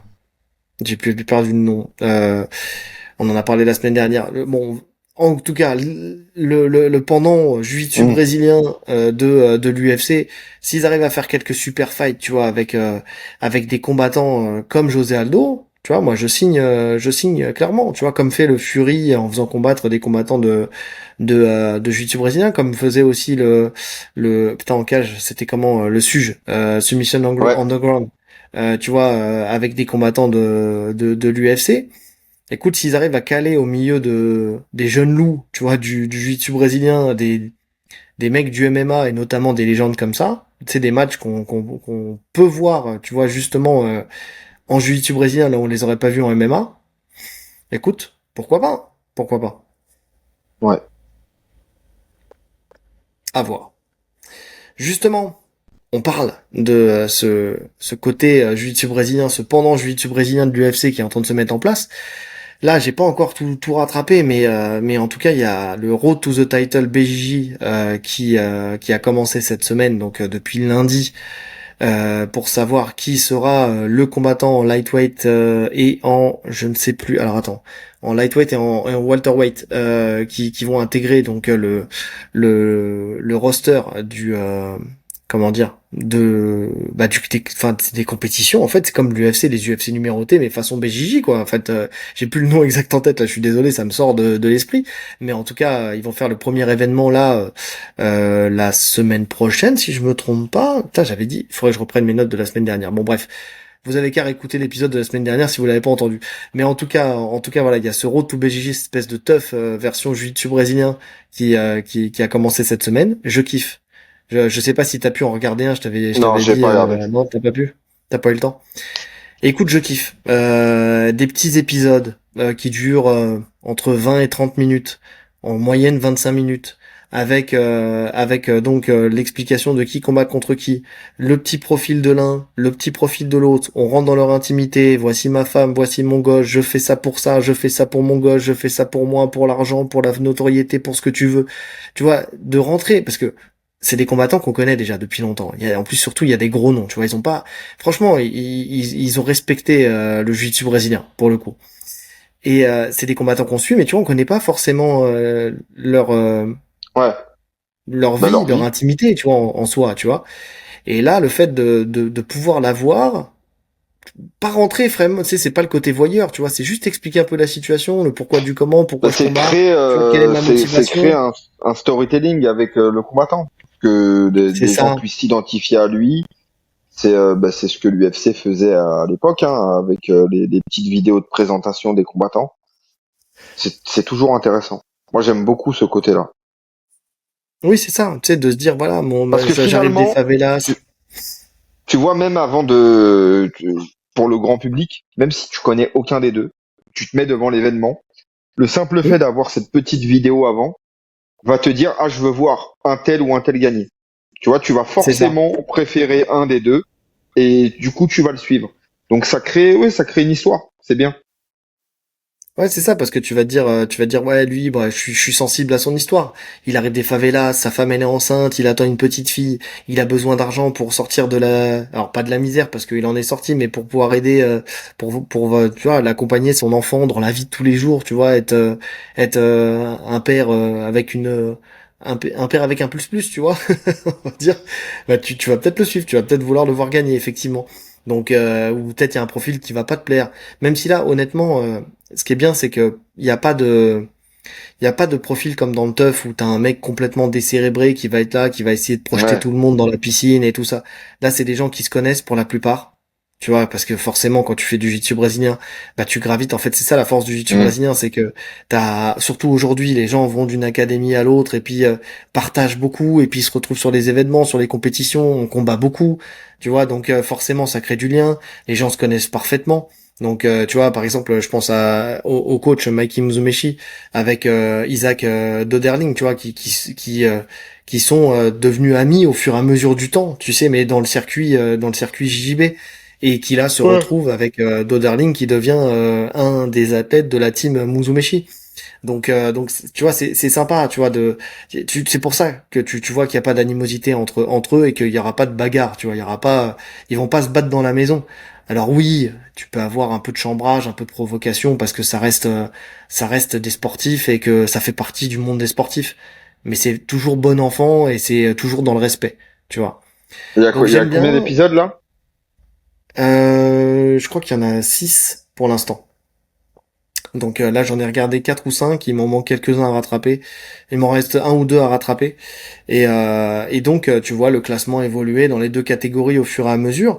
L'équipe bleue, qui est l'équipe de Muzumeshi, l'équipe verte, qui est l'équipe de Gabriel, tu vois, Rerson Gabriel. Et je trouve ça intéressant parce que en soi, les équipes sont quand même plutôt équilibrées, même si, euh, alors attends, avant de parler de ça, donc on a dit 25 minutes d'épisode, on voit les combattants dans leur vie, on voit l'entraînement, tu sais, c'est toujours ciblé, donc c'est l'entraînement de tel combattant, donc avec le coach et les autres athlètes qui s'entraînent ensemble, mais tu vois un petit peu comment se déroulent les sessions d'entraînement côté Muzumeshi, côté Gabriel, tu vois.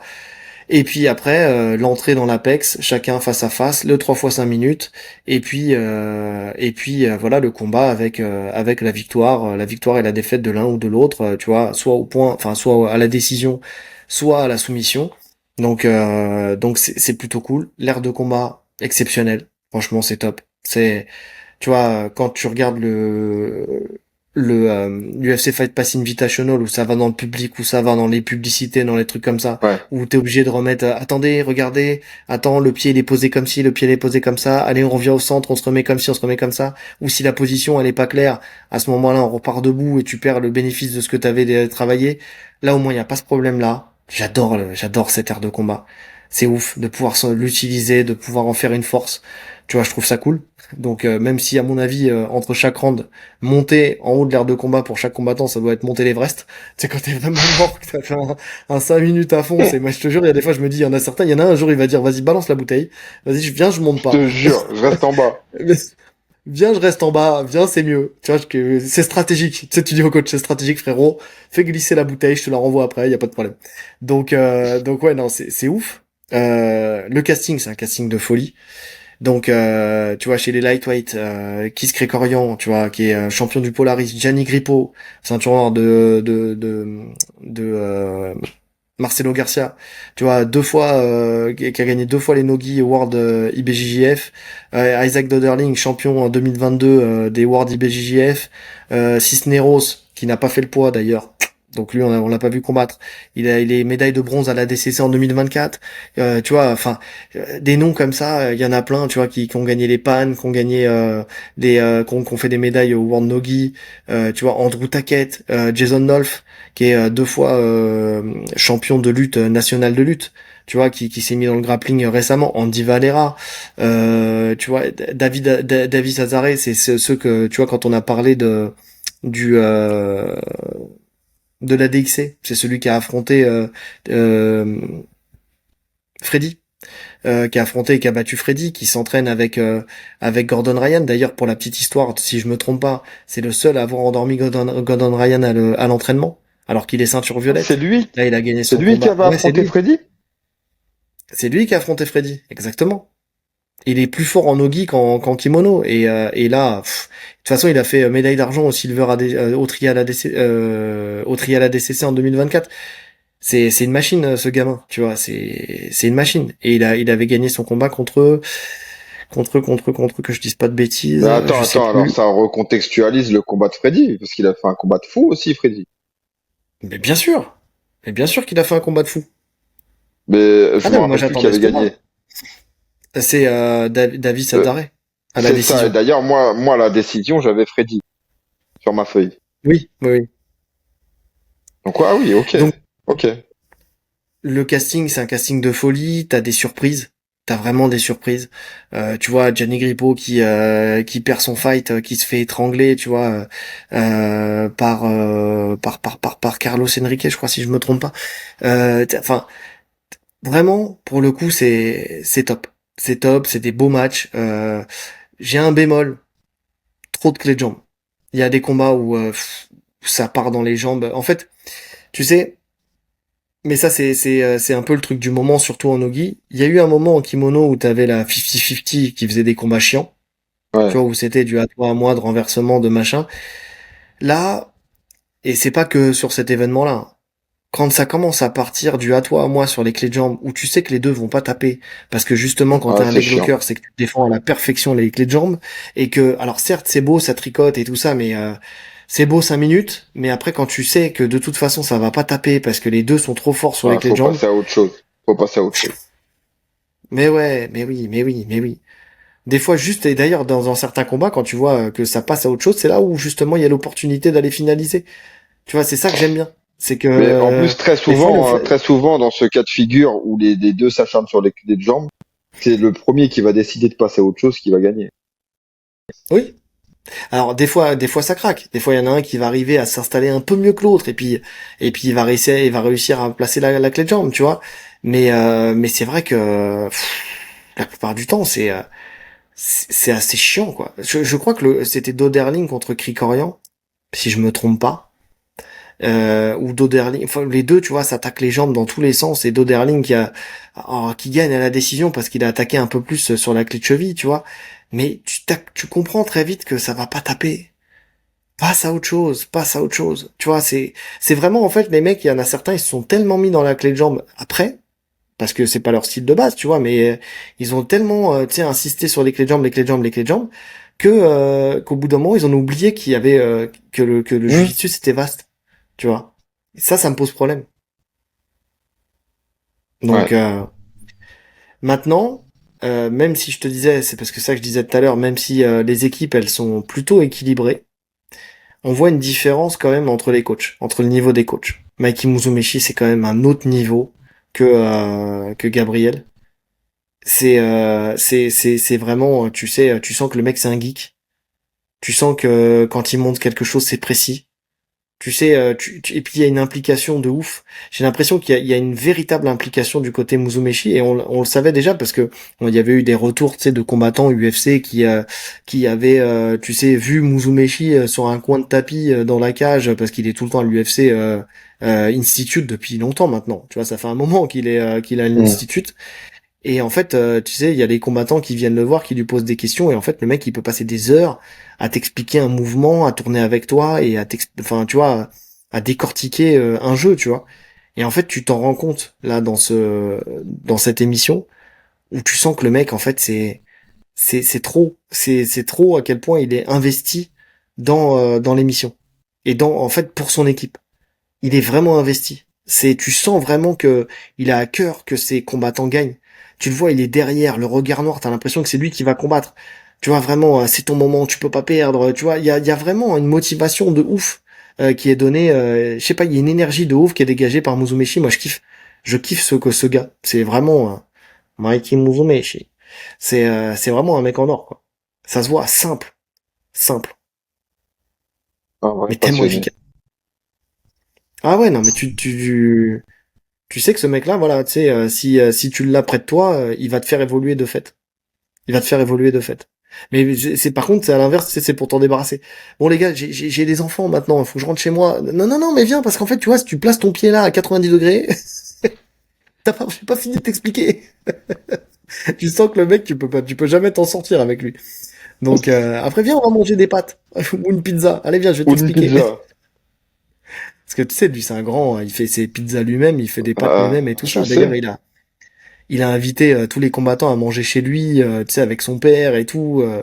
Tu vois, c'est pour parler jujitsu justement encore. Tu vois, c'est ouf avec sa femme et tout. Enfin, non, ouais, c'est impressionnant. Mais j'aime bien en tout cas parce que c'est léger, c'est frais, ça se laisse regarder, c'est rapide. Franchement, si tu veux découvrir le jiu-jitsu brésilien, tu vois, c'est un format qui est pas trop chiant. Tu vois, 25 minutes, tu vois, c'est pas trop chiant. Alors certes, à lire, bah c'est autre chose que le sol du MMA. Hein. Là, on est vraiment sur du sol JJB, donc ouais, des fois à lire quand t'as pas l'habitude, surtout quand ça commence à tricoter sur les clés de jambes et tout ça, tu vois pas toujours, tu comprends pas toujours ce qui se passe en soi, mais c'est en soi c'est pas si gênant que ça, parce que tout simplement c'est beau à voir. En fait, tout simplement, même si tu comprends rien, c'est beau à voir. Tu vois, vraiment c'est sympa. Et attends, parce qu'ils ont pas mis ah si Varela, si ouais Varela. Donc ouais. Mais l'UFC, tu sens aussi que voilà, tu sais pour un tough, ils ont quand même pris des combattants de qualité. Tu vois Andrew Tackett, voilà, tu sais comme je t'ai dit, hein, Krikorian, Gianni Grippo, Doderling, Cisneros, tu vois rien que ces noms-là, Tackett, Varela. Tu vois, c'est quand même des noms qui sont des noms du circuit. Soit des anciens, soit des mecs qui sont encore enfin, tu sais, qui sont encore sur le circuit. Alors, c'est pas, à part pour Taquette, c'est peut-être pas comment dire, l'élite de l'élite. Aujourd'hui, je parle. Tu vois, ça l'était avant, mais peut-être plus trop aujourd'hui. Mais par contre, c'est solide. Tu vois, c'est vraiment Kivan Gonzalez et tout ça, là. C'est vraiment, tu sais, des mecs qui sont solides. Je vais regarder. Tu m'as hypé là. Ah, je suis content. Je suis content parce que ça va te remettre un pied dans le jiu-jitsu parce que tu laisses un peu trop de jiu-jitsu de côté, mon cher Oli. À part pour le pratiquer. Et encore. Et encore. Parce que tu donnes des cours de MMA, toi. Ouais, c'est vrai. Mais je vais regarder. Le format, comme tu me l'as vendu là, ça me parle. Ah, mais moi j'ai hâte de voir le premier événement. Hein. J'ai hâte de voir ce que ça va donner. Et c'est vraiment un truc que je veux suivre. Tu vois, en plus avec l'UFC Fight Pass, tu vois, c'est facile à suivre. Donc ouais, c'est vraiment un truc que je veux suivre. Et en plus, ça nous permet de parler, tu vois, du jiu-jitsu brésilien un peu plus souvent sur la chaîne. Parce que on nous le demande, mais des fois on n'a pas l'occasion de le faire. Je sais qu'il y en a qui squeeze cette partie, mais c'est pas grave, on vous en veut pas, tout le monde ne peut pas aimer. Mais pour le coup, non, c'est plutôt cool. Non, mais toi, de toute façon, tu vas revenir là. Déjà, t'es revenu à l'entraînement, déjà pour commencer, deux trois fois. Donc bon, il revient à 2 semaines de la fin de la saison, mais il est revenu. Donc on va le reprendre dans nos filets du jiu-jitsu là. Il va lâcher un peu le MMA, il va revenir tourner. De toute façon, il a vu qu'il y avait des petits jeunes qui poussaient la porte là et qu'il fallait qu'il reste au niveau. C'est vrai. Donc C'est vrai. ça t'a hypé, ça t'a hypé. C'est vrai que ça m'a hypé. Donc, euh, donc c'est plutôt cool. Donc les gars, n'hésitez pas à me dire ce que vous pensez de ce TUF version JJB. N'hésitez pas à nous dire si vous avez testé parce que ça fait l'occasion en fait de le regarder et que vous n'êtes pas forcément des mecs du jiu-jitsu brésilien et nous donner votre ressenti justement de non pratiquants sur ce format-là. Moi, ça m'intéresse énormément parce que je suis toujours dans cet objectif et toi aussi d'éduquer les gens au sol. Et il y en a beaucoup qui nous remercient parce que aujourd'hui ils ont des clés de lecture qui les fait beaucoup plus apprécier les phases de sol en MMA et même commencer à regarder, tu vois, des ADCC ou des CGI là où jamais ils auraient pensé les regarder avant. Donc ça fait plaisir aussi. Donc n'hésitez pas à nous dire si vous êtes des BJJX, que t'as les MMX, des BJJX, ce que Et vous pensez BJJ. de ça et si ça vous hype à regarder plus, tu vois, et à regarder surtout l'événement principal, le premier événement JJB UFC. Et puis voilà quoi. Donc et puis n'hésitez pas si vous avez des questions ou quoi que ce soit d'un point de vue technique ou pas, n'hésitez pas à poser des questions. N'hésitez pas encore une fois, alors c'est une pub mais c'est une pub utile à aller sur la chaîne Alpha Fight Club pour regarder parce que c'est une base documentaire de techniques je sais pas combien il y a de techniques mais franchement Beaucoup. Il y en a plus d'une centaine hein, de techniques que j'ai fait au fur et à mesure du temps. Donc comme ça vous permet, avec l'explication bien sûr de la technique. Donc n'hésitez pas à aller checker. Il y en a qui le font. Donc comme ça, vous pouvez aussi comprendre au travers d'un décortiquage technique, comprendre ce qui se passe. Donc ça, c'est une bonne chose. Et puis voilà quoi. Si on peut vous attirer un peu dans les filets du sol, je ne dis pas non. Eh oui. Donc bon, euh, on a fait le tour.